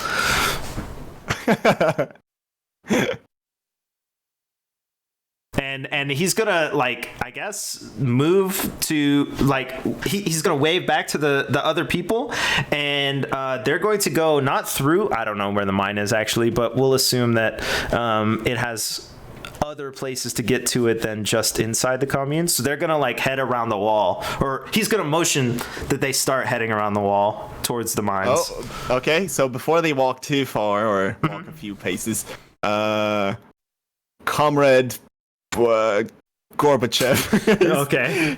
He's gotta. I really gotta have a list of Russian names. Anyway, which is another comrade that is also very much part of the collective and an important one of that. Mm-hmm. As is everyone. Mm-hmm. He's going to say, "Halt!"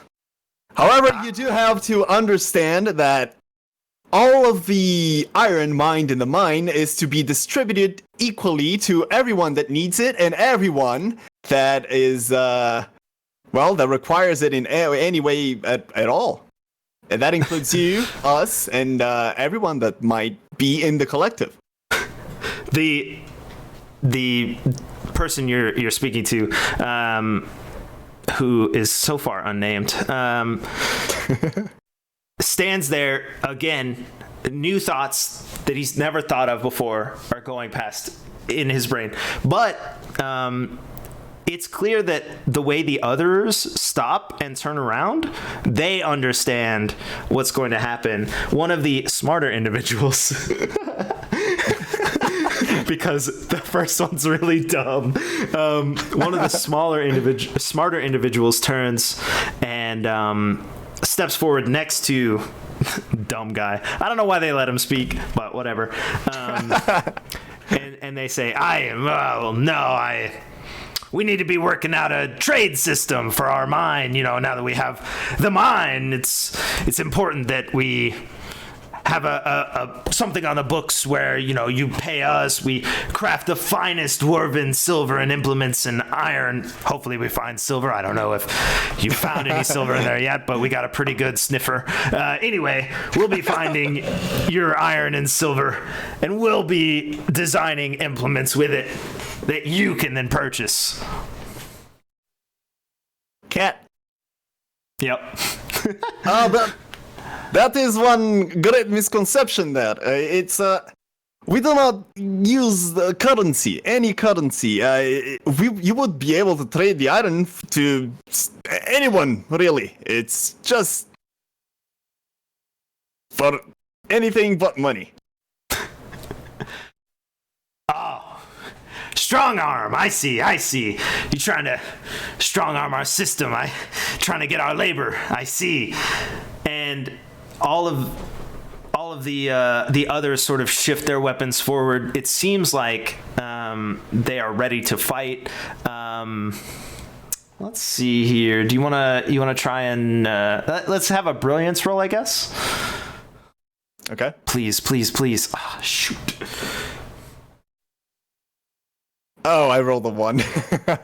Oh, +4? Oh, we tie. The rule for ties is the aggressor wins. Oh no, it's usually defender wins. Yeah, I know, but I made the system. Well, I only did this for combat. I think it's halved or something like that, but I'll have to check. Again, my notes are not concise enough that I could just be like, okay, here's the system. I do have a Discord that I'm building out so that you can reference rules really quickly and stuff. I hope it has only 2 channels. It has 2. Let's see. I will check real quick. It has 1 channel for talking, and all the rest are explanations. One's labeled combat mechanics and how they work, which doesn't have anything in it yet. One is how to do the character sheet and includes a video. I have several videos already filmed on like how to do the character sheet, what the sigil is, which you've already seen, what the goals are, which I explained to you, but I have a video about it. And so I have channels for all that information, but I would have to look at my notes. Anyway, let's say, because it's not combat,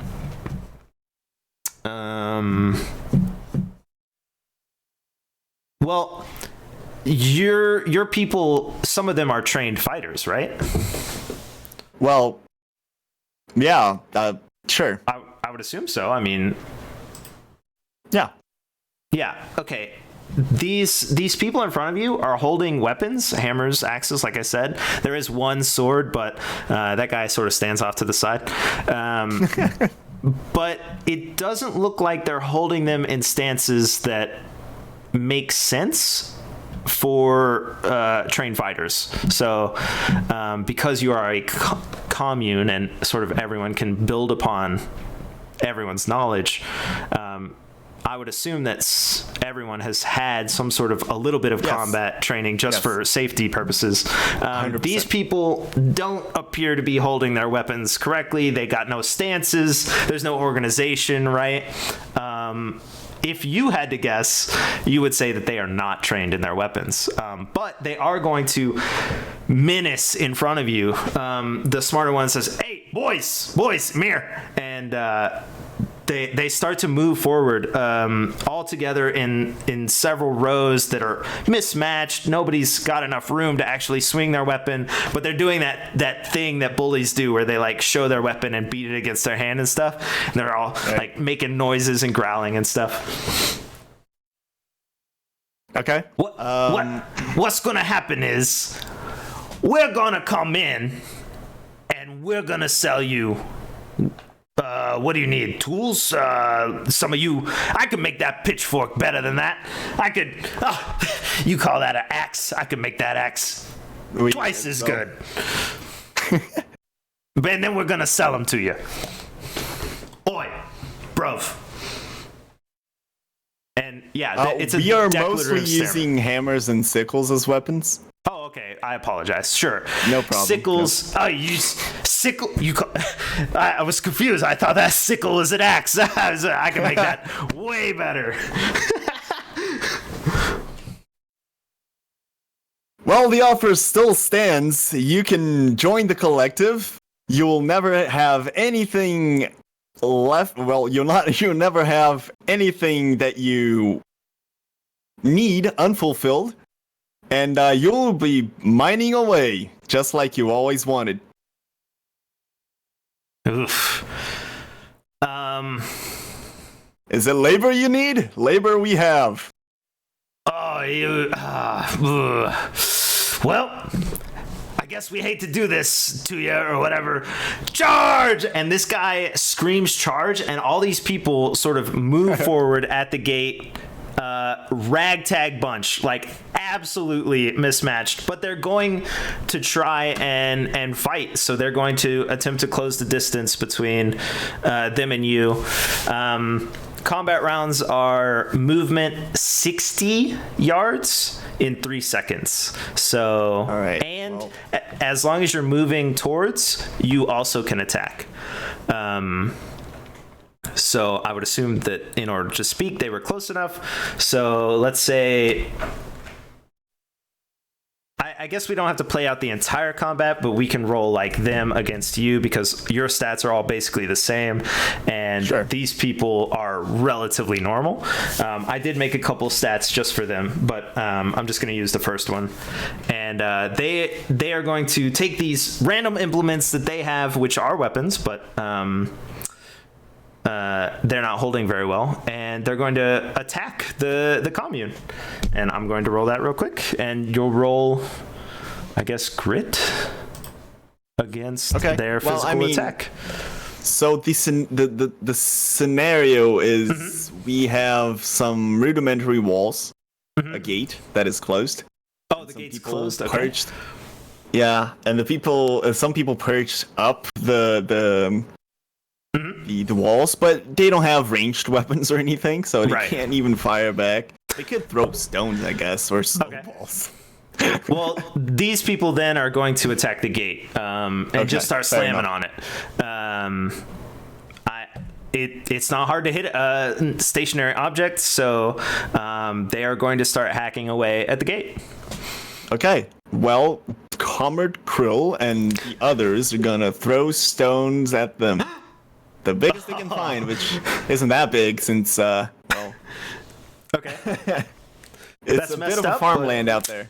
Yeah, you would probably take a lot of the rocks out, but you would probably have piles of rocks sort of moved away, so that makes sense. So I guess my crew of people attacks the gate. They do some damage. 2 is what I rolled on the damage, so not a lot. They are going to be at it for a while, it seems like. It's not a fancy gate, though, so, I mean, yeah. I guess if they have axes, they could make short work of it. And one guy with a sword. No, he's off to the side. Well, yeah, he's trying to pry one of the like hinge pieces or whatever, but it's not working. So yeah, you'll roll combat, and I'll roll probably grit against that.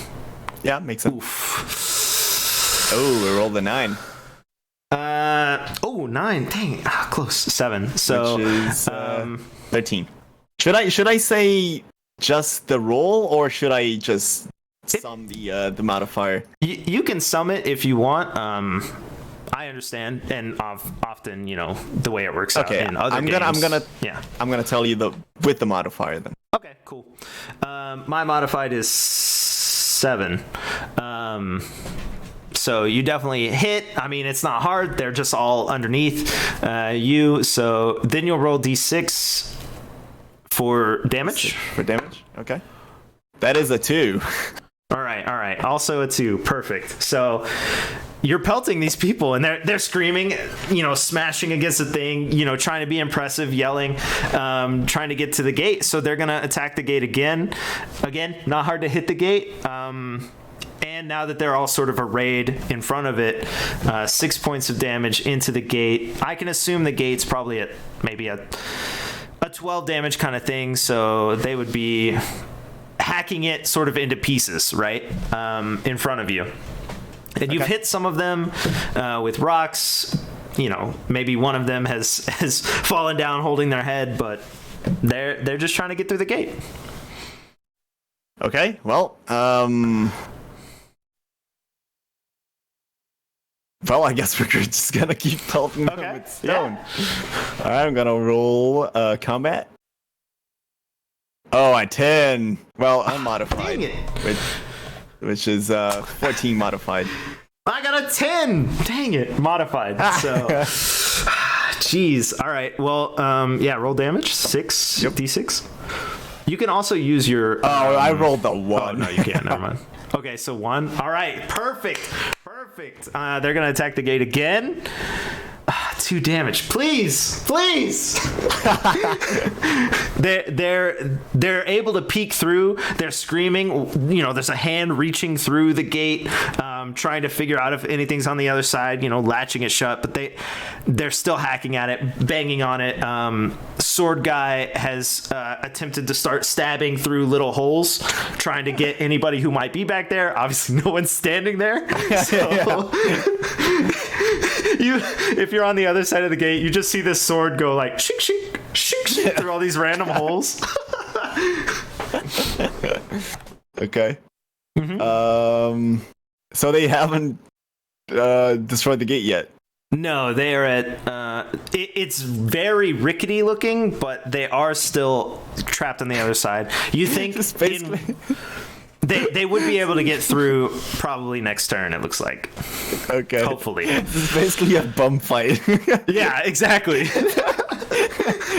People with butter knives. Yeah. And just beautiful. Okay.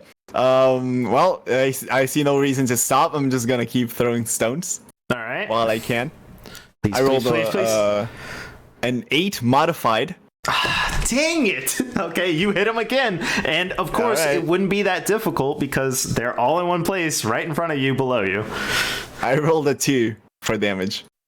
So we have 6. Oh, 5 total? Right? No, what? Wait. Well, I mean, of all the people, so you rolled a 2, you said a 2 before, and a 1, right? Oh, yeah, okay. Exactly. 5 total. So these people, some of them are bleeding from wounds on their heads.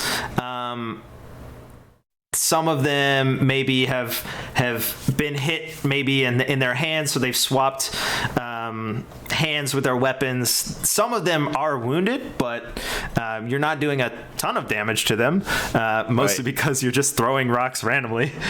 So they're going to try and hit this gate. 4 damage. So 1 damage. No, 4. Yeah, they begin to smash through the gate. They're coming into the commune. They go maybe 1 at first and then 2. You know, they're coming into the commune, basically intending, it looks like, to kill you. Yeah. Comrades! Attack! Oh god. So you swarm the gate, I assume? Yeah, Krill just shouts the attack command, and then all the other comrades are just gonna just swarm the entrance to the gate. And again, we'll use it sort of just 1 roll for you, 1 roll for me, but if you want to roll attack, you're welcome to. If you want to modify with your abilities, that would modify your roll even higher, basically.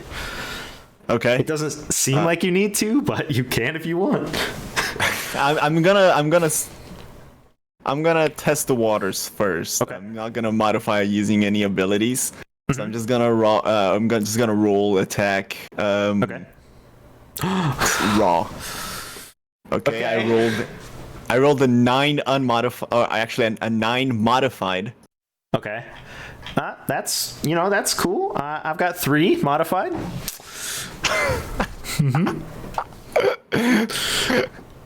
Am I fighting hungry bandits? What's going on? Just roll damage. Okay. I rolled a 4 for damage. Oh my gosh. So as you as you basically start swinging into this crowd, they are stumbling through the gate, and you're slicing them down. You're mowing these people down. They begin to fall around you, in front of you. They appear to be on their last legs, honestly. Some of them have slices in their arms, and they can't use arms. Some of them are falling at the gate. Sword guy appears to have a broken leg somehow. You're not really sure when that occurred. But yeah, he's laying on the ground. His sword just off to the side. There are a couple of fighters still standing with weapons, and as they come through the gate, they see the carnage before them, and they throw down their weapons, like immediately throw down anything they're holding. But now they're inside, so you basically have 15 very wounded dwarves trapped inside with you, and they're all just sort of standing. Whoa, whoa, whoa, whoa, whoa, whoa, whoa, whoa, whoa, whoa, whoa, whoa, whoa. Okay. Whoa. All right. Well, shoot. It's kind of hard not having a representative, like an important person. So I don't. Who would decide what to do in this scenario? There's no Comrade council. Dickinson. This isn't a narco-syndicalist commune. This isn't like, it's just, it's almost like an anarchic commune, just no government body. So I don't know how that would work. You gotta figure out, is your commune trained enough that if they see sort of like a wounded, unable to fight combatant, would they stop, or are they gonna massacre these people, or what's going on? You know what, Comrade Krill, for example, he takes one of the dwarves. He leans down. He starts to check for the just how bad the wounds are. It's one of the people who was wearing it or holding a hammer is just they got me. It's all going dark. Not like this. And while they are wounded, it doesn't appear that they are going to die from their wounds, but they are hamming it up like really hard, like very wounded, very claiming, seeming, very dramatic. Again, it's happening again. Again. Okay, well, Comrade Krill is gonna try and tend to the wounds without being too intrusive. Meanwhile, you can see Comrade Kalashnikov slowly slitting the throats of one of the dwarves with a sickle. Then we have Comrade Gorbachev, which is I don't know, having a speech moment. Everyone is doing their own thing. Some people are saving the dwarves they can. So, some others are killing them on the spot. Wow. Okay. So. Okay. Yeah, the ones that are still alive, very confused, obviously. Some of them start screaming, don't kill me, don't kill me, don't kill me. They're very worried because obviously people are dying around them, but also some people are being pulled into like lines and, the medic treatment sort of just laid back on their backs, just moaning, but they're getting first aid. So the ones who are alive are like trying to stumble or crawl towards the medic people. Like, oh God, okay, please help us. It wasn't supposed to go like this. Help. And they're appealing to the people who appear to be performing medical aid. There's probably 7 left, honestly. Probably 7 still alive. Right. Comrade Kalashnikov is just on a killing spree at this moment. Oh my God! He probably killed 3. He was about to kill another one, but then Comrade Krill stops him, and they have a dialogue moment. Comrade Krill goes, "Hey, I'm treating this one. Can you not kill this one, please?" And then Comrade Kalashnikov just he looks upset. he's livid. He says he wants to kill the guy. He needs to kill the guy. It's for the motherland. Wow. Yeah, it's defense of the motherland. He really needs to kill the guy. They threatened the whole collective. The guy's screaming, "We'll leave! I'll go right now. Just let me back through the gate." And he like turns and he's like trying to crawl away from medical aid, like trying to get out. Both Comrade Krill and Kalashnikov choose the guy. We're talking here. Okay, and he's like hands over, like laying down but crawling towards the gate, you know, like trying to get away. Well, they're both gonna try and stop him in his tracks. Like, we're gonna decide what happens to you, okay? Just hold up. Okay, I'm not moving. I'm right here. All right, I'm not moving. Then, well, both of the Comrade Krill and Comrade Kalashnikov are gonna turn back to each other, and then Comrade Krill says, "All right, well, then let's decide." What? Wait, roll brilliance, I guess. Yeah. Brilliance, okay. I rolled, that would be an 11 modified. Oh, okay. Well, you see him sort of, he's staying in the same, you know, sort of pose, but he's trying to like use his heels or whatever to push himself back towards the gate very slowly.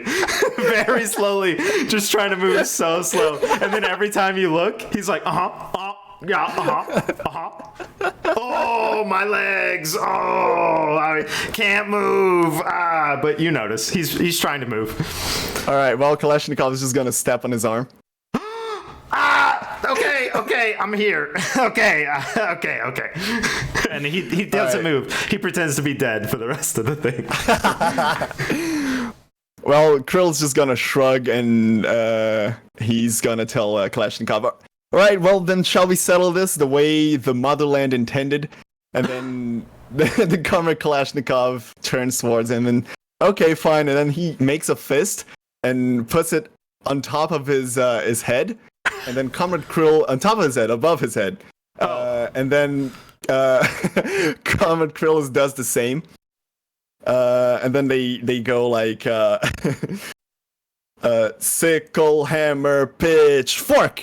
And then they do basically rock, paper, scissors, but with all right, I want you to roll 1d3. Can you do that? Me? Yeah. Let me make sure these are printed like normal. Okay. Yeah. All right. I'm rolling 1d3. Okay. All right. So let's make 1 wins over 2, 2 wins over 3, and then 3 wins over 1. Okay. Okay. All right. I rolled a 1. I rolled a 2. Okay. 1 wins over 2. Oh, I forgot to say you were Kalashnikov. I am Krill. Oh. Okay. Right.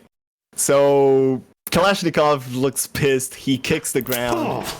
Some snow goes up, and he just goes off on his merry way, trying to find an unguarded, unsupervised wounded dwarf to kill. Okay.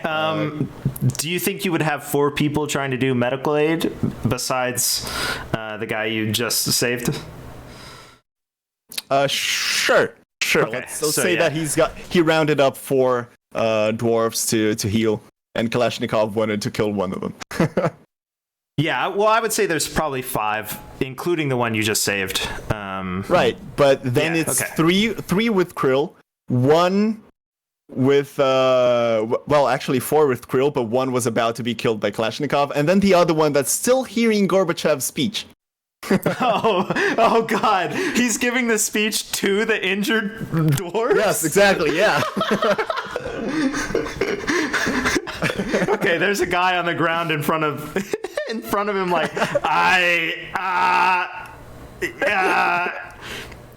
okay, yeah.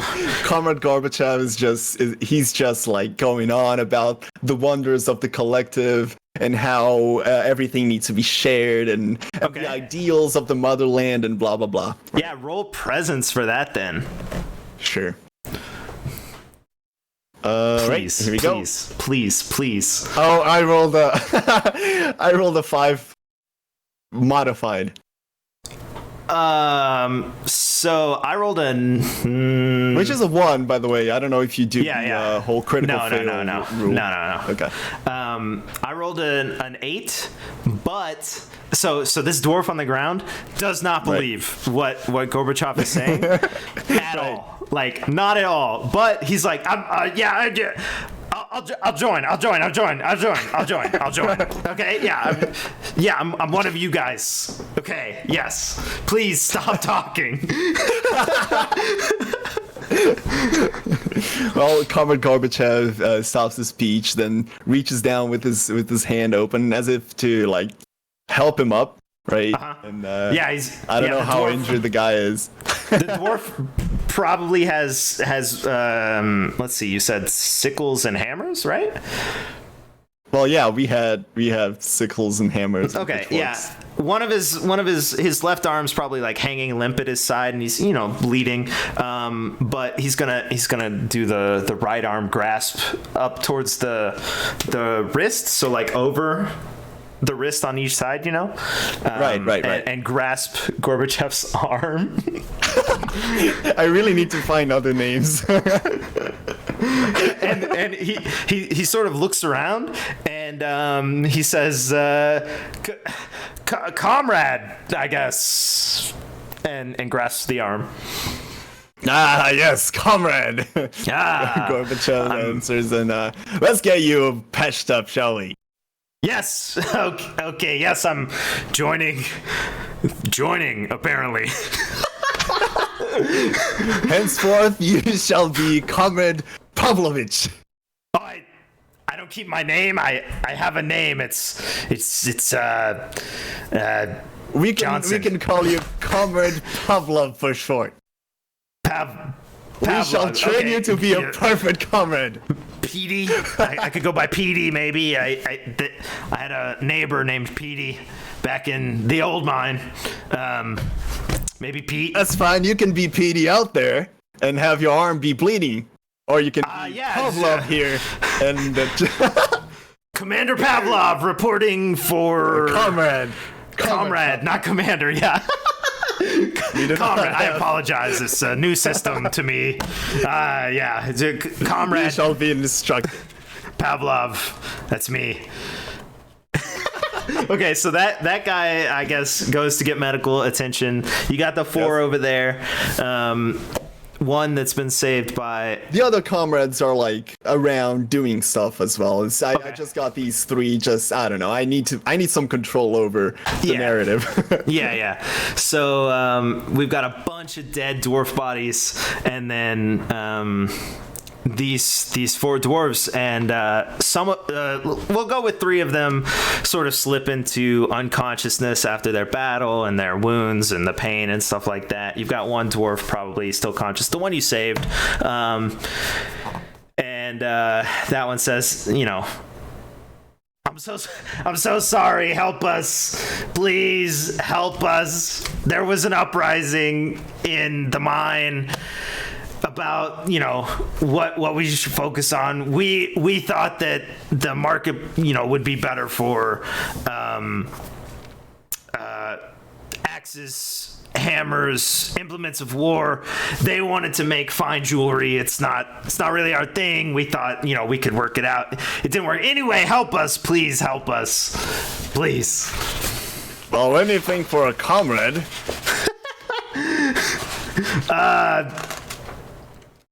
Yeah, okay. How does that work? What do we do? Well, the collective now owes you, and you are also part of the collective. You live here, this is your home. You work here, you make everyone's lives better by sharing everything. We do not have money or anything of the sort. Right. Okay. Okay. Sure. So we just say that we've joined, or is there like a? Well, do we got you need get to branded be or something? Okay. Branded. Well, I'm not sure. I don't know. Well, you'll be instructed. You'll have a new name, and you'll be a comrade. Okay. What about leaving? If, because what if in like 6 years or something I need to go study, something or so, and leave. How does leaving work? How does leaving work? Well, yeah. I mean, you can leave to find new ways to improve the collective. Right. On like sort of a lifelong journey. Well, you need to come back to the collective eventually, comrade. Oh, yeah. Okay. Yeah, okay. Sure.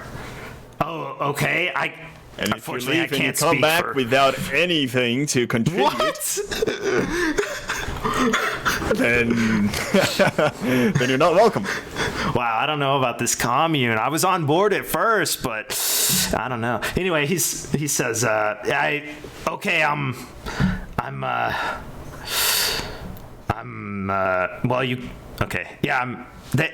call me Medic. They call me Medic. That's my name. I would like to join the commune. Please. I can't speak for the unconscious folk, but I'm sure they would want to join too. Is it join or die? Is that the thing? No, we are not barbarians. You can leave. Just don't let Kalashnikov get you. Yeah, that guy was killing pretty much everyone for no reason. So I just wanted to. Okay, yeah. I wasn't sure. Everyone in the commune is free to do as they please. If we have any conflict of interest, then pitchfork, hammers, and sickles is the way to solve them. Oh, so then you fight to the death and you choose your weapon. No. It's I do believe it's something of a game out there. Here is a tradition. Oh, the game. The kids game. Oh. Kids game. Yeah, they play it to see like who gets the better flavor of candies in the shops, stuff like that. It's yeah. And they say we are the barbarians.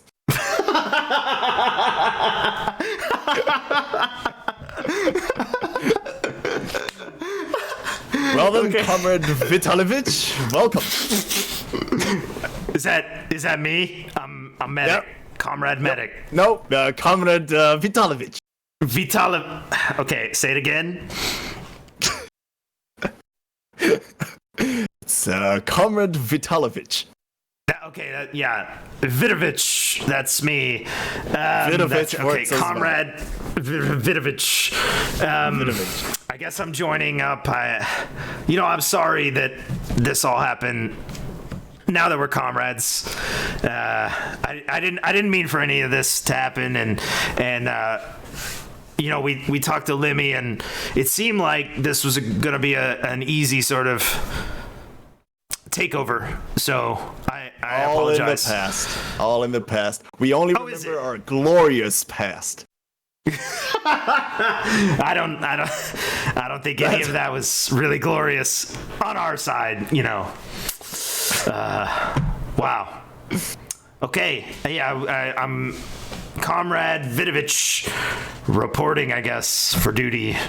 You don't report to anyone but yourself. We are a commune. Everything is shared, even the responsibilities. Okay, well, is medical aid still shared? Do I have like a recovery tent or something I could go to? It's really cold, and I think I hear someone crying. I'm not really sure. Oh wait, no, he's grabbing the arm of that guy over there. It's fine, I guess. Well, I'm sure some of the comrades are on medic duty at the moment. Mm-hmm. Okay, perfect. Okay, great. So, Comrade Vidovich, I guess, gets up to go to wherever medical aid is. He's got a big gash sort of along his stomach. It doesn't appear to be all the way through, so there's no like guts coming out or whatever, but it's one of those things where it's like really scary because gut wounds are scary. Right. And so he's like holding his stomach, there's blood coming out. Also, one of the people who got hit with the rocks also, so he's got the wound down his face. It appears to be sort of pulling his right eye downwards, and and it's bleeding, and so it hasn't stopped bleeding during your conversation, so might want to get that looked at. But Vidovich goes off to get aid. The rest of the three unconscious but can get aid. Do you want to have a discussion and like play out the scene of why they did this, or do you want me to just explain sort of over time the conversations that you have? Yeah, you can be overtime. I'm starting to get a bit sleepy, and I do have to no problem. a bit early tomorrow. So cool. Hate to do this, but if we can kind of wrap up. Yeah, that I'm done with my sort of scenario. Basically, as Vidovich and Pavlov and the other three, well, not all of the other three join. Only one of the other three joins. So I guess you'll have to find another name for that one. Two of them leave once they have received medical aid. And they decide that they want to leave. They don't want to join the commune. Is there going to be any like repercussions or anything for them leaving? Assuming they don't run into Kalashnikov. Yeah, well, I don't know if you want to roll that. Kalashnikov is bloodthirsty, man. Is he? Yeah, sure. Let's roll brilliance to see if he notices. Okay. Yeah. These other two trying to leave, they probably talk to the other comrades, so they know that he's the one to look out for, right? Yes. I mean, there are others that are definitely not friendly, but he's the one that stands out. All right. 7 modified. Oh, dang, I also rolled a 7. So he's probably going to see them preparing to leave. They are going to head towards the gate that they are free to leave. And so you see Kalashnikov sees 2 dwarves sort of taking a small bag of just food. No, actually they wouldn't even take that. They would just be headed towards the gate that's open with maybe your guards around or something. Yeah, they don't get to take anything from the community. Yeah, no, that doesn't make sense. Yeah, so they're just gonna try and head out. I guess back to town, Amstead. All right. Well, considering we tied, and Kalashnikov is not gonna go beyond the gate, I think they're safe.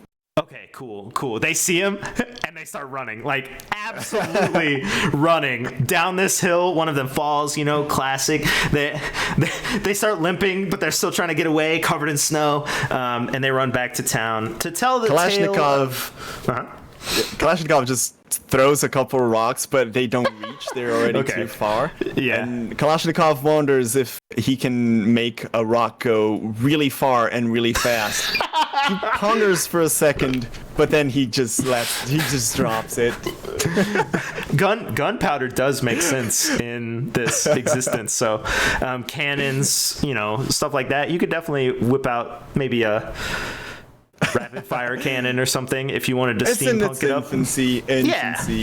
Kalashnikov hasn't figured it out yet. This was the spark of the inspiration moment. So basically you learn from the dwarves this day, Vidovich, Pavlov, other, that they were part of the house called Angast, Angast. And that's also kind of why I want to do these sort of like one shots just to establish houses, because Angast will be at the sigil. They will send representatives. They had a disagreement about what they should focus on, because the Empire has given them basically a contract to sort of start creating more jewelry, more things that the Empire can import, export, right? And also sell within the Empire. So the main house, I know that it's like narcissistic or whatever, but I'm calling it House Harthen. That house is the current ruler, and they have been the ruler for a very long time of the Empire, but they have contracted with House Angast to create fine jewelry and things like that. There was a sect that within House Angast that believed that they should do that, but they shouldn't neglect their other duties. They shouldn't stop making the implements of fighting, like they said, axes and hammers and things like that. So they attempted to continue, and it affected the production of the things that were required for this contract. So there was a very large disagreement. They actually fought.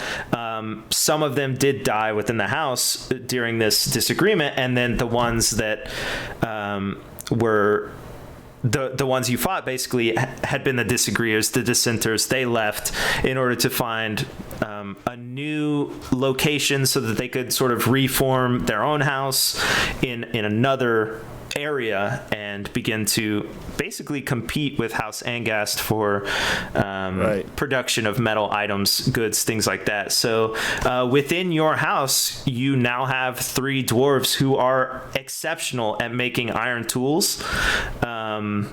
Iron, basically anything you want, these people can make. If you think of some way that you can add that into your house or anything like that, you're welcome. I'm sure Kalashnikov will appreciate. Right. He doesn't know it yet, but change is coming.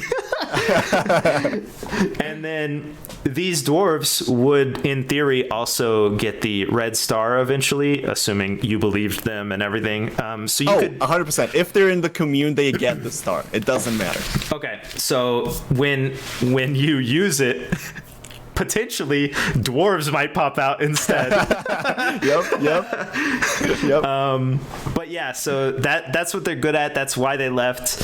And House Angast, very important in the Empire, and it sort of, it builds out the world by doing this one shot, because now there's this whole other house that's tied to this one. I have a spreadsheet that has dozens of houses just sort of on it, and their relations to each other. So I'll put your house, once it has a name that we can. It does have a name. I'll send you the PDF that I got. Yeah, sure. I'll put that on, and there are like these lines that go towards other houses. So I'm not going to say like House Angast is against you, but as soon as one of these dwarves is known to be with your house, House Angast will be against you. Probably at the sigil, assuming the dwarves are doing stuff. I will say that I might not even play this house.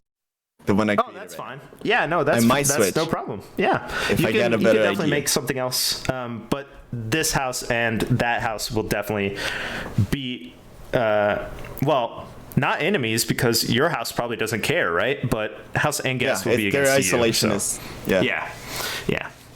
And that's how the sigil's going to work. All these houses will come, and they'll all be representatives, and they'll try and make deals and set up their house for the future. Pretty cool. Pretty cool. Like it. I'm glad that the system relatively worked. Attacking gates and items and stuff is kind of iffy, but I think that just assigning based on like, a hero with 20 health, and a gate might be pretty similar, but the hero can fight back, so maybe the gate has less health, something like that. And that's why. And it was a very flimsy gate. Flimsy gate. True. But now you have dwarves, so you can reinforce it. Yeah. They're gonna be busy. They're gonna be working for the motherland for I would say overtime, but they all work overtime. If one person works overtime, they all work overtime. I gotta get this corn freaking growing. It's not growing as fast as the iron mine is producing. Why? All right, cool. I guess that completes our one shot. Thanks for testing it and playing and doing all that stuff. Yeah, no problem. It was pretty fun. I like the more I want to say relaxed system. You could do it more hardcore, I think. I do think that Ewok and Preceptor would play it more hardcore, and it would, like, they would know and they would kill people, because they're stats based. And I think they could play it out still, too. Yeah, 100%. Mm-hmm. Very cool. Cool. All right, I will be leaving right now, but I will say this. Actually, I will ask this. Mm-hmm. Do we have an ETA, or is it still very much in the works? Well, as you know, I often focus on other things instead of what I feel like I should be focusing on, and then things, get pushed back. But I do have literally everything just like this. I have everything sort of ready that we could run it right now.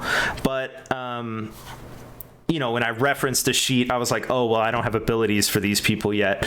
I would like to get a little bit more on the sheets that I have. And then the goal is kind of to run it in like May or June, because I recognize school.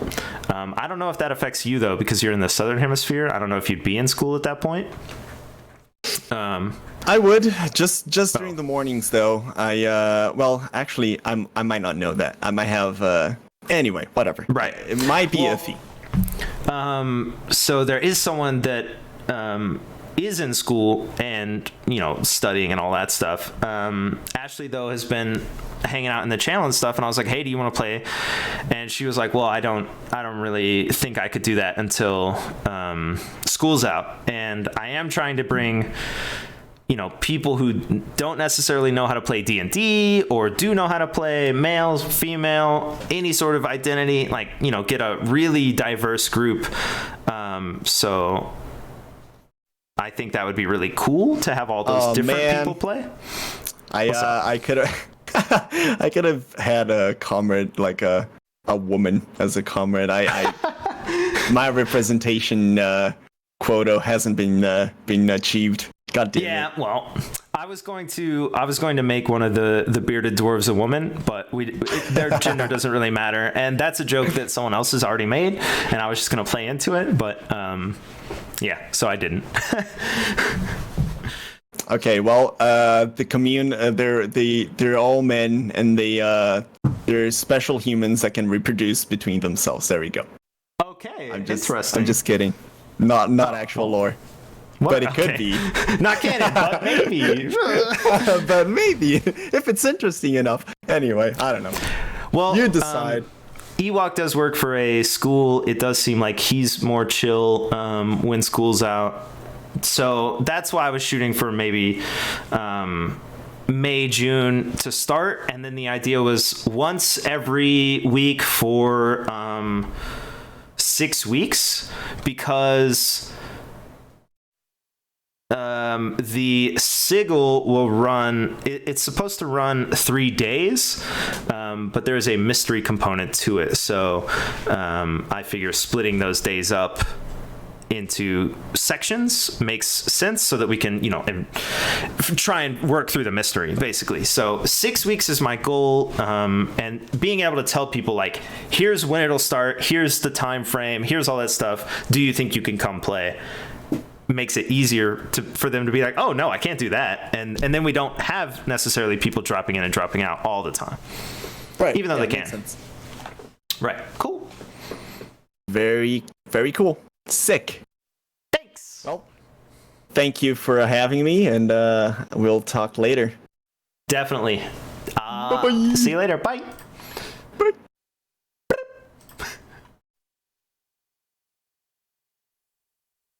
Cool. I gotta pee.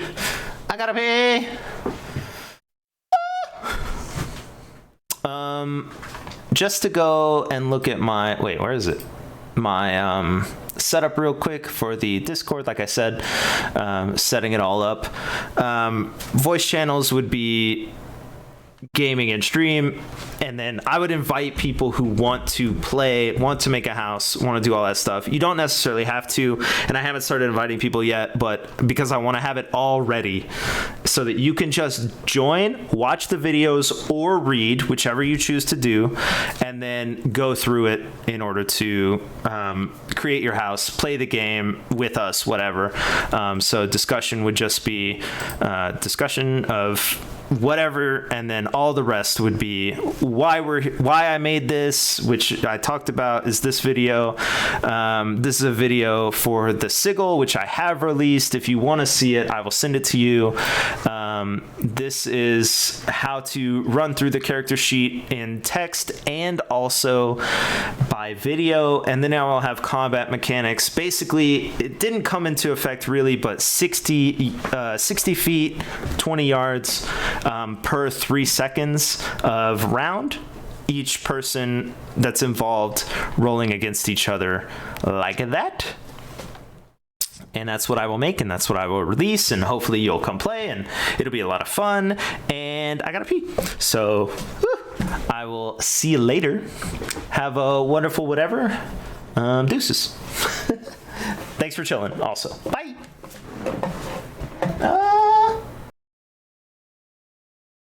Have hearts.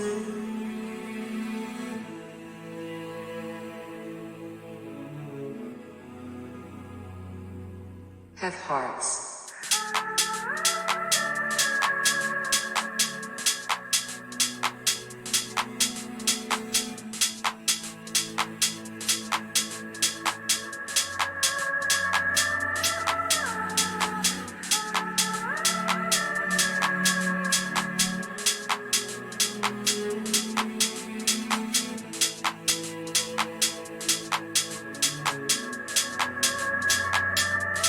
Have hearts.